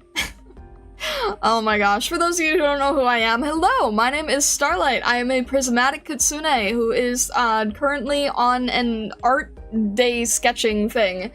If you have ever wanted to ask about anything art-related, feel free to. I'm happy to answer. Oh my gosh. Gotta make him feel the Londinium experience. Lilith, please! Oh my gosh. Oh, also, I meant to mention this earlier for Crimson, but if anyone, you know, wants to join the Discord for art-related things, you want to, like, show off art, ask art questions, things like that, or if you're into Arknights, you know, we'd be happy to have you in our Discord. But regardless, I appreciate you sending over your community. Thank you very much. What were you guys doing earlier? I think this is your best face yet, honestly, but admittedly, I'm working off of a reference, you know? I'm, on another screen, I have the original artist here. I'm not doing this from my head. I wish I was. The goal is to get to that point. But yeah, I wanted to tell Crimson earlier that, like, if you wanted to show off your work and get your questions answered or anything, then please feel free to. Be happy to give advice where I can, anyway. I don't know what I'm doing with the rest of this hair. I think I'm just gonna, like, sort of leave it in sort of a amorphous state, anyway. Because the hair goes everywhere in this piece. We were drawing? What were you drawing? You were drawing your sleepiness. Sleeping her drawing? Drawing sleeping? Sleeping while drawing?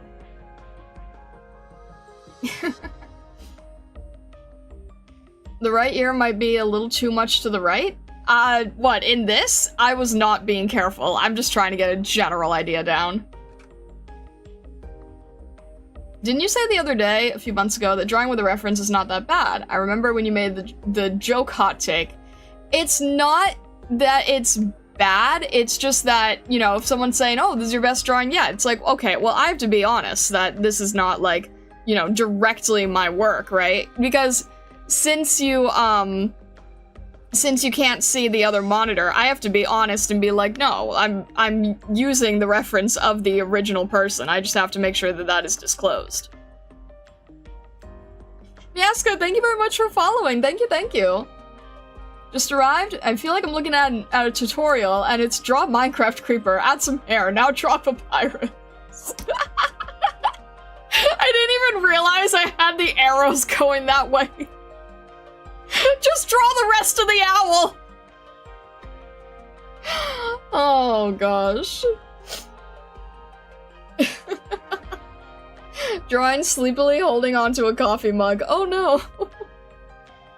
Oh my gosh, I didn't even realize that. Exactly, draw the rest of the owl. First draw Minecraft. Then add hair, now draw papyrus. Done, that's how anime girls are drawn. Oh. Now draw the rest of the cat girl. I wasn't even aware that that's how it was coming off. I was just trying to show the direction they're looking. But you're right, it does look like- this is a mess now when I just, like- when I, step away from it and just sort of look at it and I'm like, what did we end up doing? This is what happens when I just draw all over on the same layer. You actually should screenshot this and post it on Twitter and say what? This is how you draw papyrus. Meme material. I don't even know what I'm doing right now. Oh my gosh. Now this is one of those how to draw tutorials. Why is the arrow pointing at her armpit? I was just trying to show what- because I wasn't even paying attention. Because I just had her, like, in the background mentally, and then I was just like, you know, okay, new layer, here's how you do this thing. And I wasn't paying attention of where everything was landing, clearly. And say, see guys, it's just that easy. It looks like you're using the sphere to evolve Minecraft kind of papyrus. Oh my gosh. This kind of on-the-go things are the best though. There you go. Draw cube. Draw Minecraft creeper. Then you make cute starling. Oh my gosh. Ah! Oh. Yeah, I don't know how we ended up this way. We just somehow did. Oh gosh. How'd I get gifted even though I wasn't watching the stream? You don't have to be watching the stream to get gifted. If you've just, like, stepped into the stream at all before, YouTube will consider you. If you reverse the arrows, it's that SpongeBob bit on how to draw a circle. I don't understand how we got here. I don't know what to do now. Oh my gosh. I am very confused. I was just gonna do little doodles. I don't know what else I was aiming for here. Sure, I'll throw this on Twitter in the dumbest format possible. Hang on a sec. I haven't even saved yet. Oh my gosh. Alright, Papyrus doodles, I guess. I don't know what I'm calling it. Save this as a JPEG. I feel like I have not explained how to draw at all now. I don't know. Can I answer any questions at this point? I feel like I don't know what I'm doing anymore. But if you guys have any legitimate art questions, I will try to answer to the best of my ability. And like I was saying before, I do have a Discord, so if there's anything where you want to, like, practice drawing, get tips and tricks, get input from peers, things like that, we'd be happy to have you.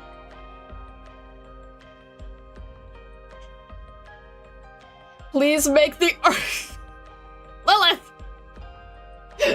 Please keep it to art. I do not have the bandwidth to go into that and make half of the chat burn.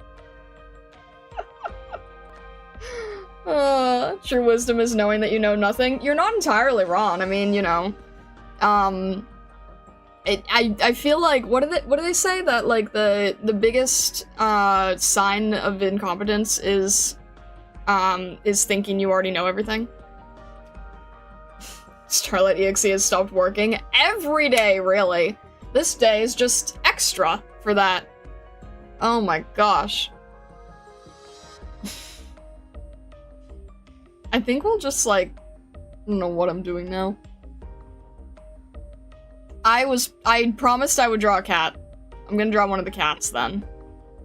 Because that I at least know how to do. I know how to do animals. I can draw animals, like, without much of a reference. I'm fine on animals. People are where I'm still learning. But sure, we can draw a quick little kitty, too. How about that?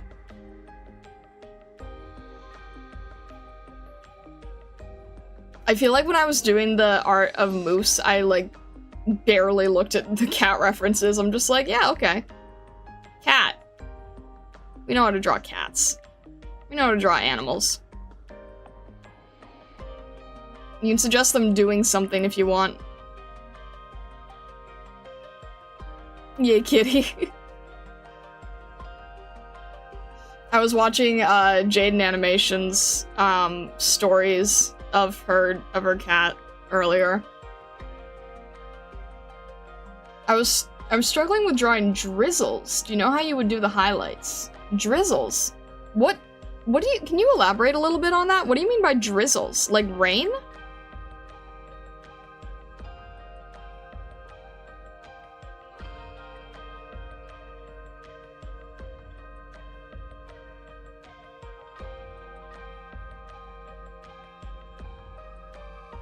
I have, like, full eyes here.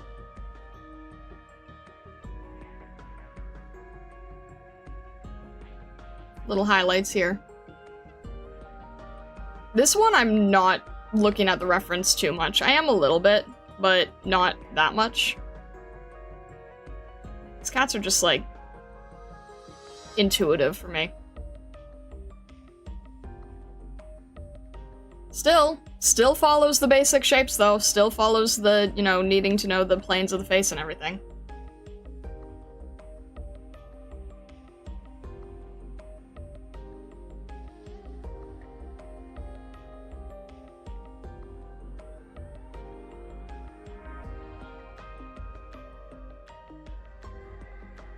Alright.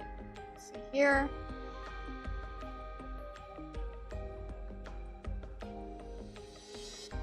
You have spirit of cat? What do you mean I have spirit of cat? What does that mean? I'm turning this thing into mega chibi. I don't care. This thing's gonna become mega chibi. I mean, it's a sand cat. They already are pretty chibi. You will find out one day. Why so ominous about it?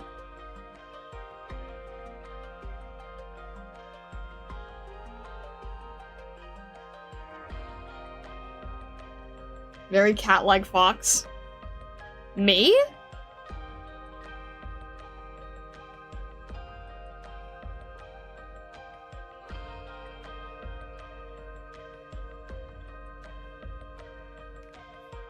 I don't know what this means. Like, I spiritually am cat, or I have a cat spirit watching over me? Like, what are you talking about?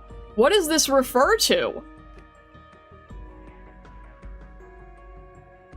Little sand cat. There we go. I feel like I drew this in, like, almost a Littlest Pet Shop proportion.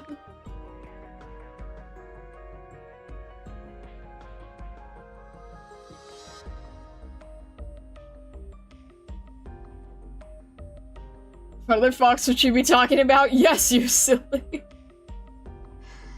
What do you mean I am a cat-like fox? I mean, what do they say about foxes? Dog hardware, cat software.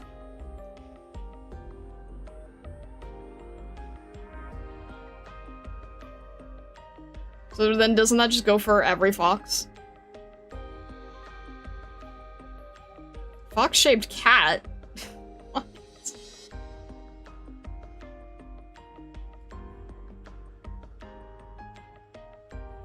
I'm surprised that you think that I am cat-like.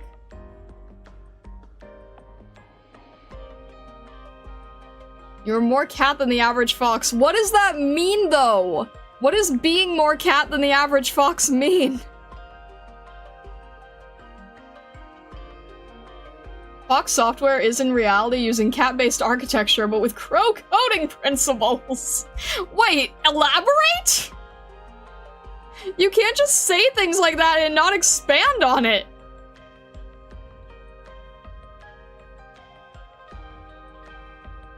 For anyone new here, can someone, like, translate? I'm curious, like, as someone who just stepped in here for the first time, what the heck are they talking about? Don't worry about it. Don't tell me not to worry about it. That never goes well. Refuses to elaborate, leaves. Why? Why do you do this to me? Oh my gosh. Alright.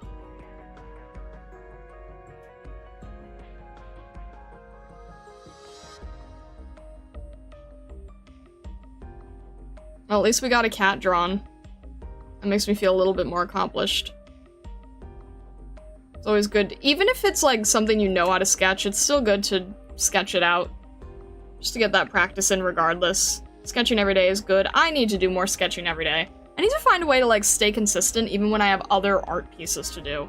You know?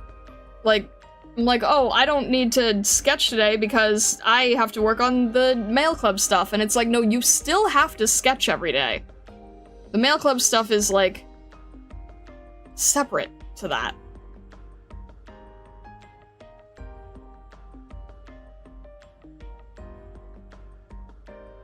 Under the Will I replied earlier about drizzles. How did I miss that?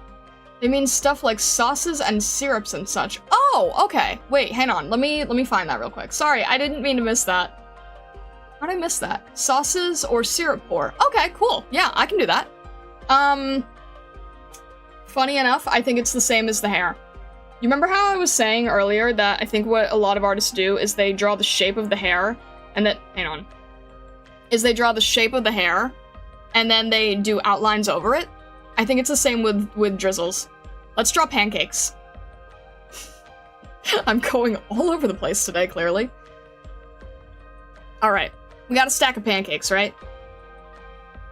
Let's do a quick stack of pancakes. Which, again, are spheres. Well, flattened spheres, but still important to learn. Let's just do a general stack of pancakes here, right? Big stack of flapjack. Doesn't really matter if they look accurate, we're just trying to get the stack.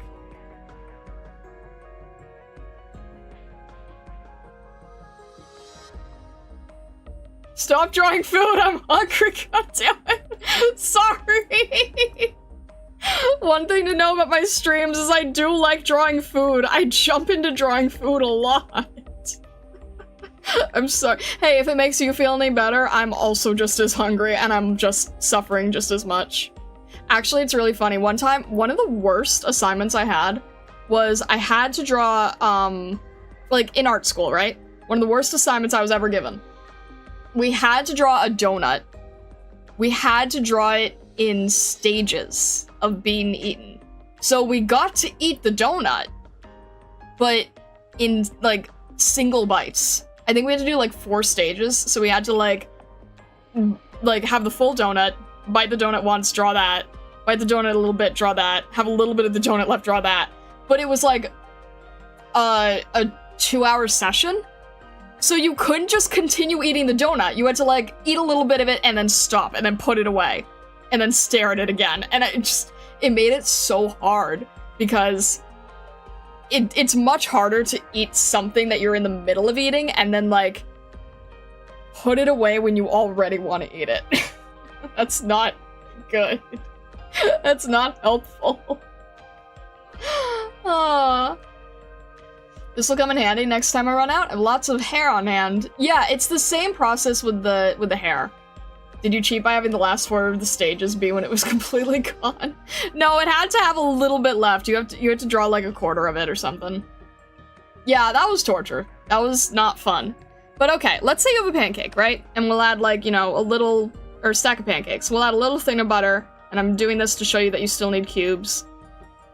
And let's just say you have, like, you know, a little bit of the butter melted on here. Whatever. I'm doing, like, cartoony pancakes. Very standard.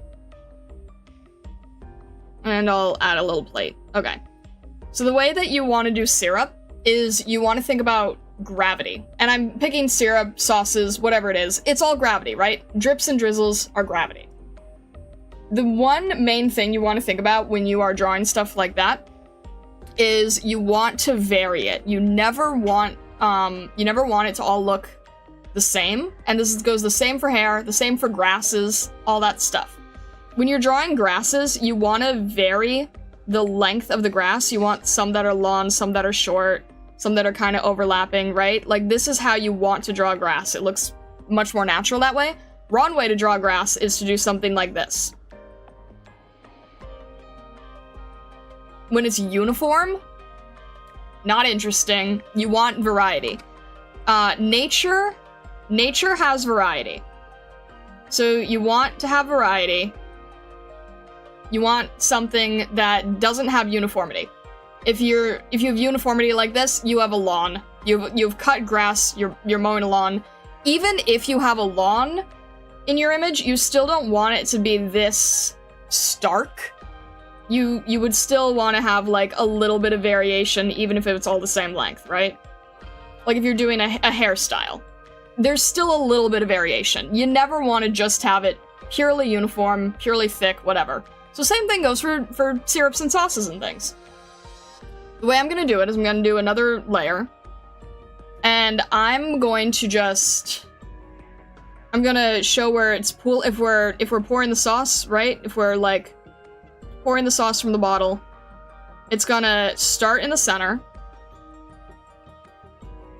And it's gonna pool.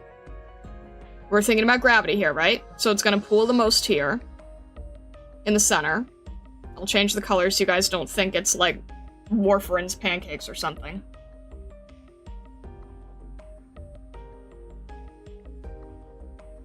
There we go. So it's gonna pool, and then the edges are gonna drip down. And you're gonna want to vary it, right? You're gonna have some that are larger, some that are smaller. So we're gonna have some that are going a little bit down and stop. We'll have some that barely moved at all. We'll have some that are really going farther down, and it's gonna pool at the bottom. Right? This is also how I did sand for that, whatchamacallit, for that animatic that we did with Mudrock, right? We'll have some that go a little bit further. Usually, if there's one that goes all the way down to the bottom, then there's gonna be one near it that's gonna be, like, pretty long, but not as long. Maybe they meet in the center a little bit. You might have one that goes a little bit further here as well, possibly breaks off. And then you might have one that goes, like, all the way to, you can kind of experiment a little bit with it. But basically, you just want to have a lot of variety. You want to make sure. Maybe there's one that, like, skipped, and then there's just, like, a little bit left here. And maybe there's some that, you know, make some drips at the bottom or something. Does that sort of feel like pancake syrup? You're playing with the gravity of it. Sometimes it connects across, right? Sometimes it meets in the center. But the main thing is you have a big pool, and then it drips down and splits. So then if you're doing line art, for instance, what you might want to do is you might want to reduce the opacity and then go in with a darker, thinner brush. And then what you could do is you could just sort of go over what you just did, go over what you had, if you wanted to. You don't have to do this, but if you're doing it in a line art style, you might want to do it like this. And you would just go over the shapes that you made with the brush. Really quickly, like this.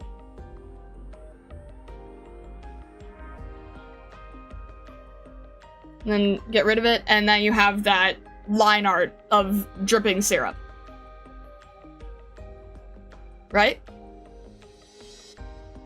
But if you wanted to, you could just leave it with the color. Or you can, you know, keep them combined. Either way. And then you could just go underneath and, you know, clean that up.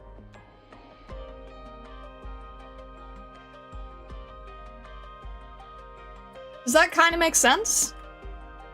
You want to start with, like, the base of where the syrup is, and then when it reaches the edges and starts falling, then you want to vary how much is falling.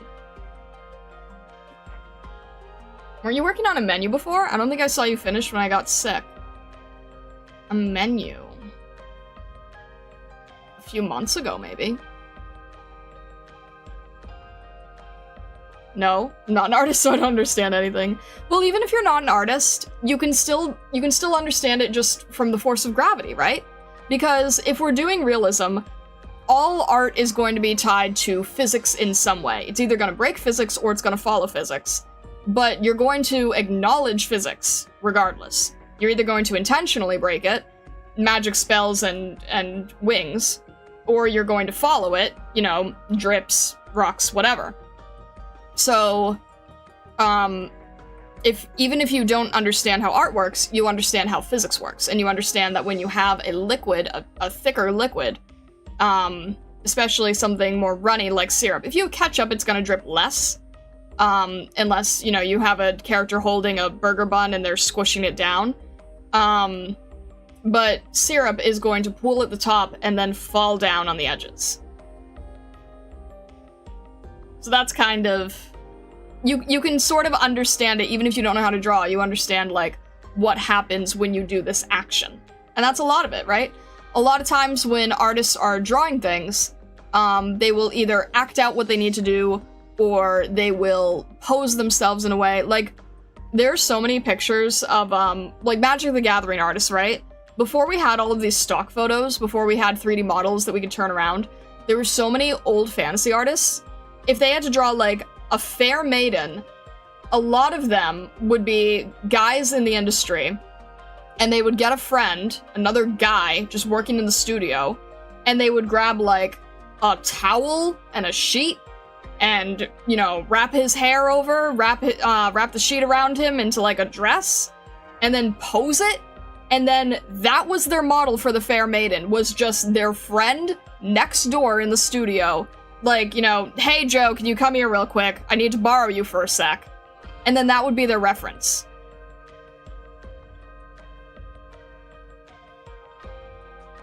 Surprisingly, sometimes understanding how physics works makes it harder to draw. Well, true, because then there's some points where you're like, I need to break this to make it look better. And I feel weird about breaking this. But if I break it, it will be more visually appealing. But that's a little bit more of an advanced thing, I think. What? That's crazy? No, you can look it up. You can absolutely look it up. There's all kinds of silly things. There's things like people using pool toys to mimic swords where they need to. There's all kinds of, like, look it up sometime. Look up, like, you know, concept art. It's hard to find because if you look up, like, concept art models, you're just gonna get 3D nowadays. But, like, photo models. There's so many examples of photo models. You guys know that, like, a lot of the Disney models, when they were doing rotoscope, they just had, like, an artist drawing a person who was posed as a princess, right?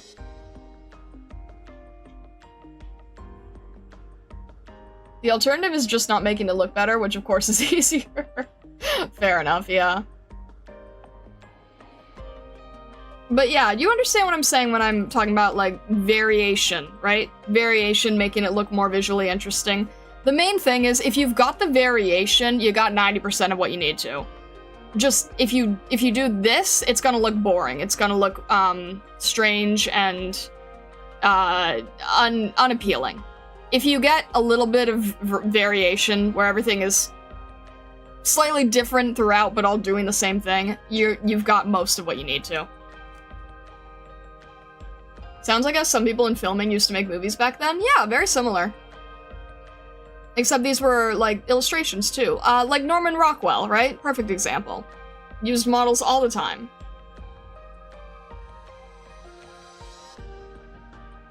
But yeah, the fantasy ones are funny because you have to make up some, very silly situations to get the fantasy vibe that you want. So, for instance, you know, buying supplies from Party City. That kind of thing.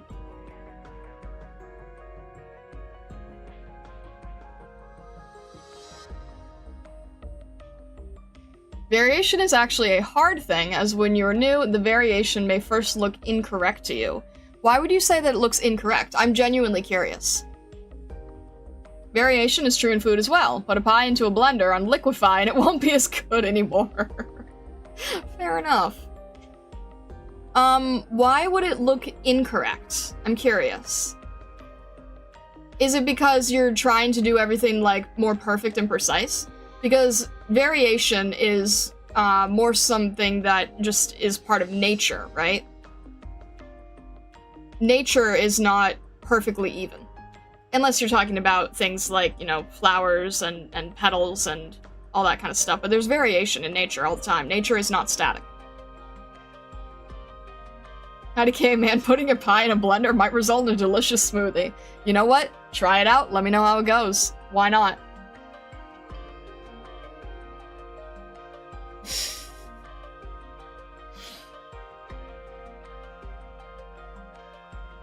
As I saw multiple times, me included, you try to draw straight and smooth lines first. That is understandable, yeah. When you're first starting out, you are still learning how to move the pen accurately. Time to get Stockler to put pie in the blender. It's funny that you say that, because when you try to draw straight and smooth lines, what generally ends up happening is because you're still unsure of what you're doing, it generally ends up looking really shaky and really uncertain. So for example, if I was trying to draw this ear, the way I drew it here was I sort of broke down the basic shapes and just sort of felt where each little line piece needed to go and then connected them. But when you're first starting out, a lot of artists will do things like this.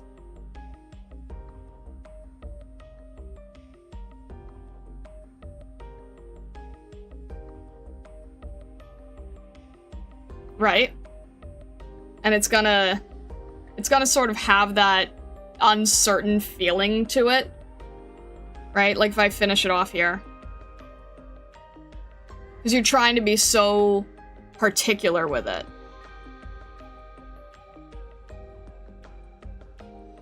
Oh, forgot about that update. That doesn't help me. But you get what I'm saying, right? It's gonna look very, like, MS Painty, kind of. That's not to disparage pixel artists. I'm literally saying, like, when you're first starting out. Whereas when you have that confidence and you can do everything a lot swifter and quicker and with, like, you know, you can sort of figure out where that line is gonna go when you draw it. And you have that swiftness that adds a little bit more lightness to things. That little variation in strokes. It has a completely different feeling to it, doesn't it? So it's like, when you're still unsure of how to draw something, you're gonna be very, very stiff with it, and you're trying to get the lines perfect. So I can understand what you're saying there. I can definitely understand what you're saying. But that is one of those things where it's purely a matter of confidence, and this is why I'm saying, like, it's still something that I struggle with. Like, when I'm trying to draw an anime face still, I still tend to draw over my lines a lot. Like, I'm still trying to figure out the shape, I'm going over it a lot. I go back and forth like this. I can do it a little bit better now, but there's still sort of this sense of, like, there's still a little bit of a lack of confidence, especially, like, over here on the edges where I'm still trying to feel it out, and then the line gets much thicker here. So what I'm doing over here, this is what's called chicken scratching.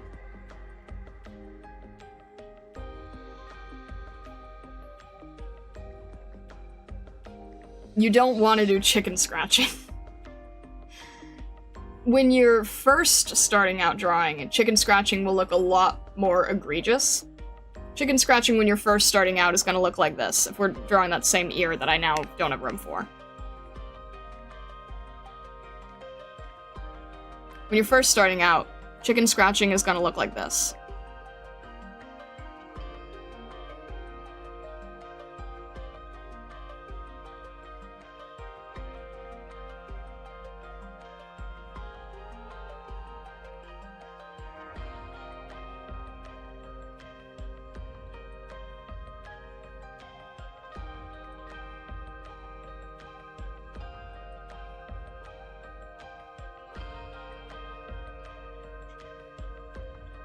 And, you know, there are people who can, work with that kind of thing. But it shows me that I'm not sure about where my lines are going at all. So, as you get more confident, you'll do it less, but it's still kind of apparent. And then as you get really confident, like, I can do it with ears, but I can't do it with faces. Then you don't have any chicken scratch, now you're just kind of like, you know, looking at the shape of the ear, and you can just sort of do it in a few strokes. So, all of this, this is all just repetition, this all just comes with a lot of practice. How else, a new one would do that? One needs experience to get the scratches off. Yeah, 100%, that's all it is. A new one will do it. You know, you're just going to, it's just a mark of showing that you're a new artist, and there's nothing wrong with it. It's just something you want to recognize and then work out of. And it just comes with doing it more and more, faster and faster, more confidence. Chicken scratches? Is everyone describing my handwriting? That or hieroglyphs? Fair. They call it chicken scratches because the way the lines are, like, not connecting here, it looks like how a chicken would scratch in the dirt. It's not a bad thing when you're just starting out, but it is something that you want to correct as you're improving. In the sense of it not being a bad thing, it's not a bad thing for a beginner. It is something that you do need to grow out of, though. The only thing where I think it would still be valid is when you adapt it into your art style. And generally, when you adapt it into your art style, it doesn't really look that much like chicken scratches. It looks more like you're adding weight to the art piece, but in a very intentional way. They say some Japanese calligraphers practice for years just to draw a perfect horizontal stroke. I can see that. I remember having to do exercises where we just had to do, like, you know, single lines as close together as you could, as parallel as you could. You have to do a lot of variety of things, honestly. A big, big variety of stuff. You can't just keep sticking to one thing, because the variety will...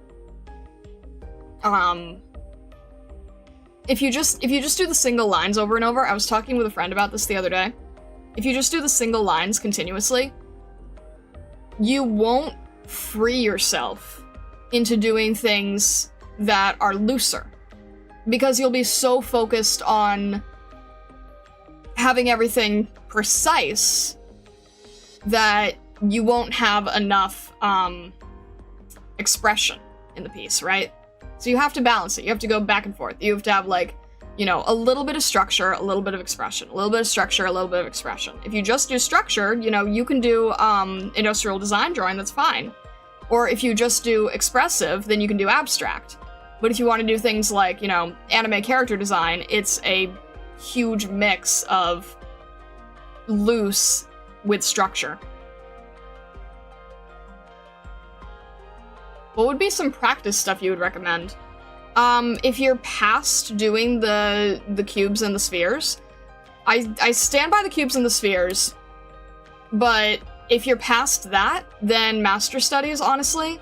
Master studies are what I'm currently doing here, like this thing with Papyrus. I did not come up with that. That is the drawing from the artist of the current in-game skin. I would do a lot of master studies because you are trying to see what a master is doing. The thing with a master study that I still struggle with is you don't want to spend your time doing a one-to-one. You want to do it enough so that you understand what their process was. Right to the owl. Right to the owl is a funny way of saying it, but truthfully, I think it's how a lot of artists start out. Because think about it. Before you know to do cubes and spheres, when you're just saying, I want to learn to draw, and I just want to draw, what do you end up doing, usually? You generally try to draw something you like by looking at it. Whether that's drawing Mario on your, you know, DS game cover, or drawing Pikachu from a figurine that you have, or drawing Goku from an anime screen still, you're generally jumping into trying to do a replica practice of something you've already seen in a thing that you like. The difference is doing it blindly versus doing it with intention. Most people starting out, because they don't know any better, because they're not trying to improve in art, they just want to draw things that they like, they are generally just doing it blindly. They're just copying what they're seeing, and they're trying to get it to look identical. And this is when you can kind of see that traced look that a lot of beginner artists have. And then when you're doing something like this, the reason that it doesn't look traced is because I'm going back and forth while keeping it loose. So that's why when people come into the stream, I have to say, hey, you know, I did not draw this out of my head. I'm currently looking at an image. But it's an intentional copy versus just making an image that looks like the thing that you enjoy. Does that make any sense? Life drawing is also a very common recommendation. Yep, life drawing is definitely one of them. I've done a lot of life drawing in art school. My issue with life drawing is the main idea is people always say draw what you see, which is very good advice. But you also need to know how the body actually looks. But that's getting into like using cubes and using spheres to build a figure. So that's a whole other thing. I just started intentionally drawing the head to torso this week after a couple years of being serious myself. Nice. I think one of I took a class recently by an artist named Timbugami, and one of the most important things I learned from that is how to go from like a cube head, which I had known, to doing a cube body, because my proportions are never good because I've done anthro for so long. So we were learning things like we were learning things like how to do a cube head, and then, you know, the size of the torso, more cubes for the arms, and kind of doing like a little bit of a stickman thing. And then learning how the pelvis goes, and I need to go back, because it's so hard to remember like everything you've learned and what didn't stick. But, you know, making the cube person is definitely helpful. And then also seeing the planes for the cube person, right?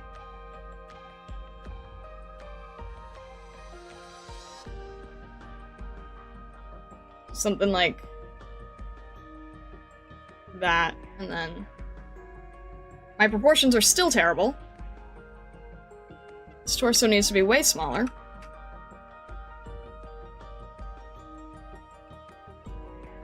The reason my proportions are so bad is because I've done so much anthro art, and when you're drawing an animal character, their torso is very, very low. Right? Think of like Peter Rabbit or something.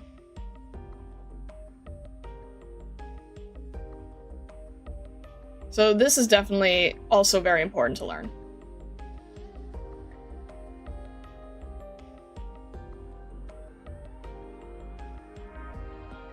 If you can do more accuracy to this, that'll help you a lot too.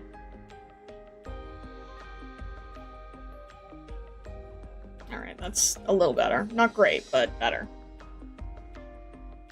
So yeah, cube people. That's also a good way to practice.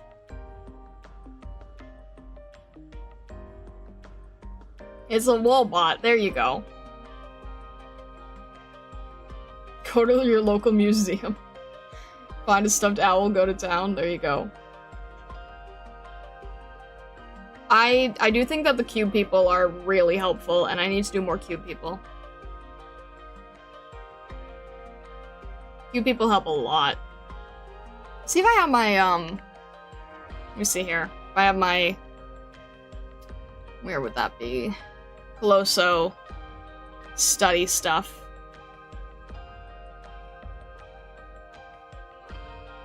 Where are my sketches? I did like so many, I did a bunch of gestures and I did the mannequin thing here. So you learn to do the mannequin. You learn all about like how to put together the body and everything, how to separate the muscles that are flexible versus what's rigid and is not super flexible.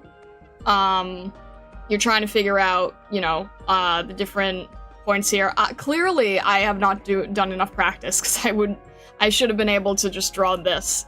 And then once you get that structure in your head, then when you're doing gesture, which is a lot looser, you have those same proportions that you can use and getting a figure to look more alive. Right? So, gesture drawing, proportions, mannequins, all things like that. That's why I decided to go for chibis. Was not any easier. The problem with chibis is that they're very deceiving. Many people think that chibis will be an easier way to go, and you'd be shocked. Chibis generally are not an easier way to go, because you're then trying to put all the detail in a smaller space, and you then have to problem solve way more. Because when you're drawing a human character with realistic proportions, generally you can just sort of do what's in front of you, and you can sort of form the clothes to the body and everything. When you do chibi, you have to make up so much more of it on your own, and you don't have as much visual help.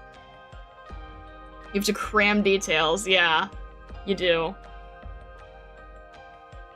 Can't be distorting proportions if you don't already master them. I understand the appeal of thinking that chibis would be easier because the details are less, but the problem is, and I still struggle with this too, figuring out what details to keep, how detailed to make it in general, and how to still make it look appealing. And it's funny because I was actually looking at some Instagram artist I follow, and she had her before and after of how she does chibis. And she said that her first chibis looked like an adult with a small body. And then she had to learn how to make her regular chibis more baby-like, right?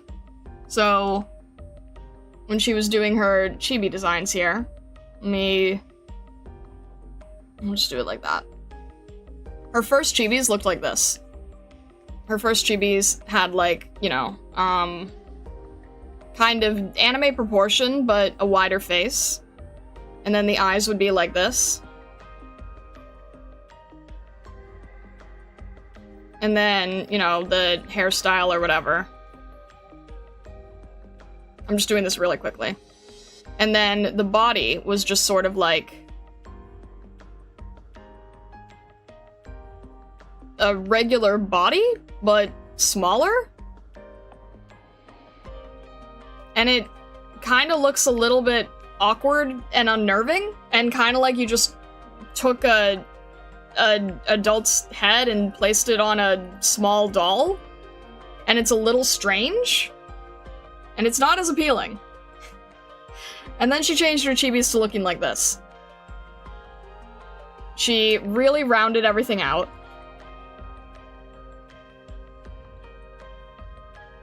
Same hair.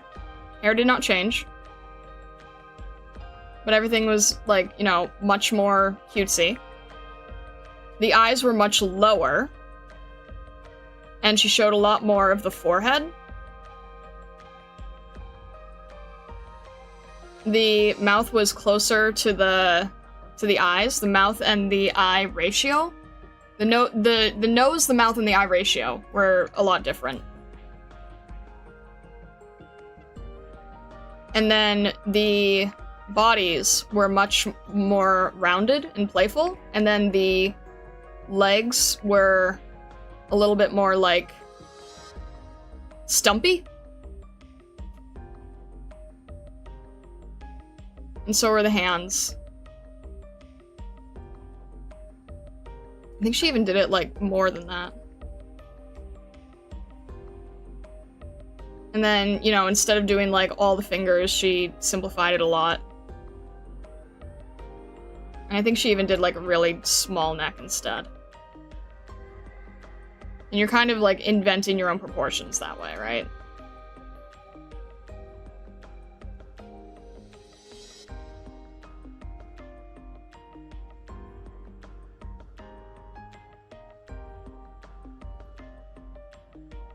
It's like a different way of approaching it, but it just feels more like a chibi, you know? Nintendo me. You're not wrong. So you would think that, like, because they're simplified, that they would be easier to draw, but then you also have to be careful about how you do the proportions. Because, yeah, Peltier is right. It is much more like a Nintendo me, and then this is, like, true chibi, right? These are still unnerving, but it at least gets the idea across. Probably even, like, round this out more if you wanted to. Yeah, you really need to round it out to get the chibi feeling.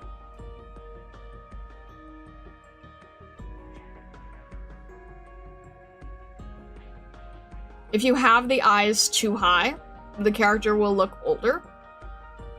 And a cute character is going to have, like, their eyes much closer to their nose, even overlapping. Or the nose to mouth ratio is, and the mouth to eye ratio is what you're watching for.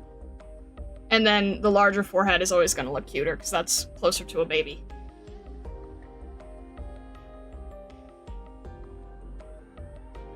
Looks at own newbie chibis. Yep, checks out.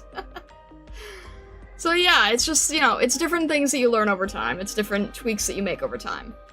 For me, the main thing that I need to work on is I need to work on structure. I need to keep drawing those boxes. I need to keep doing those gestures, and I really, really need to get better at, like, really drawing faces. If you can draw good faces, the rest doesn't have to be as solid. It still should, but people aren't going to pay attention as much as if you don't have a good face.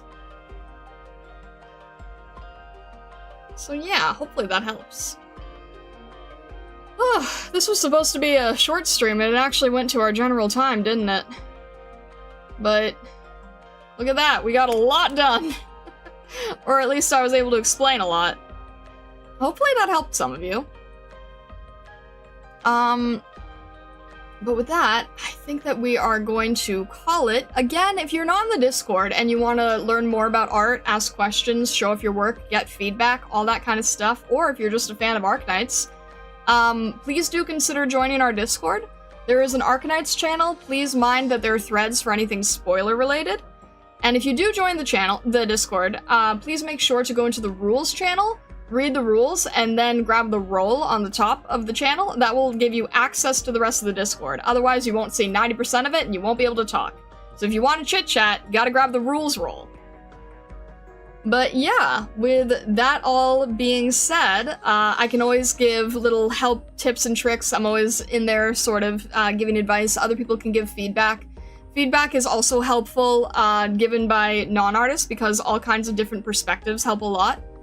And yeah, I hope that you all have enjoyed and have a good rest of your day, evening, or night. Our next stream is going to be Saturday. Hopefully I will feel physically better by then, and emotionally, I suppose we'll just see what happens. But yeah, with that all being said, all the best, Stargazers. Thank you so much, and have a great rest of your day.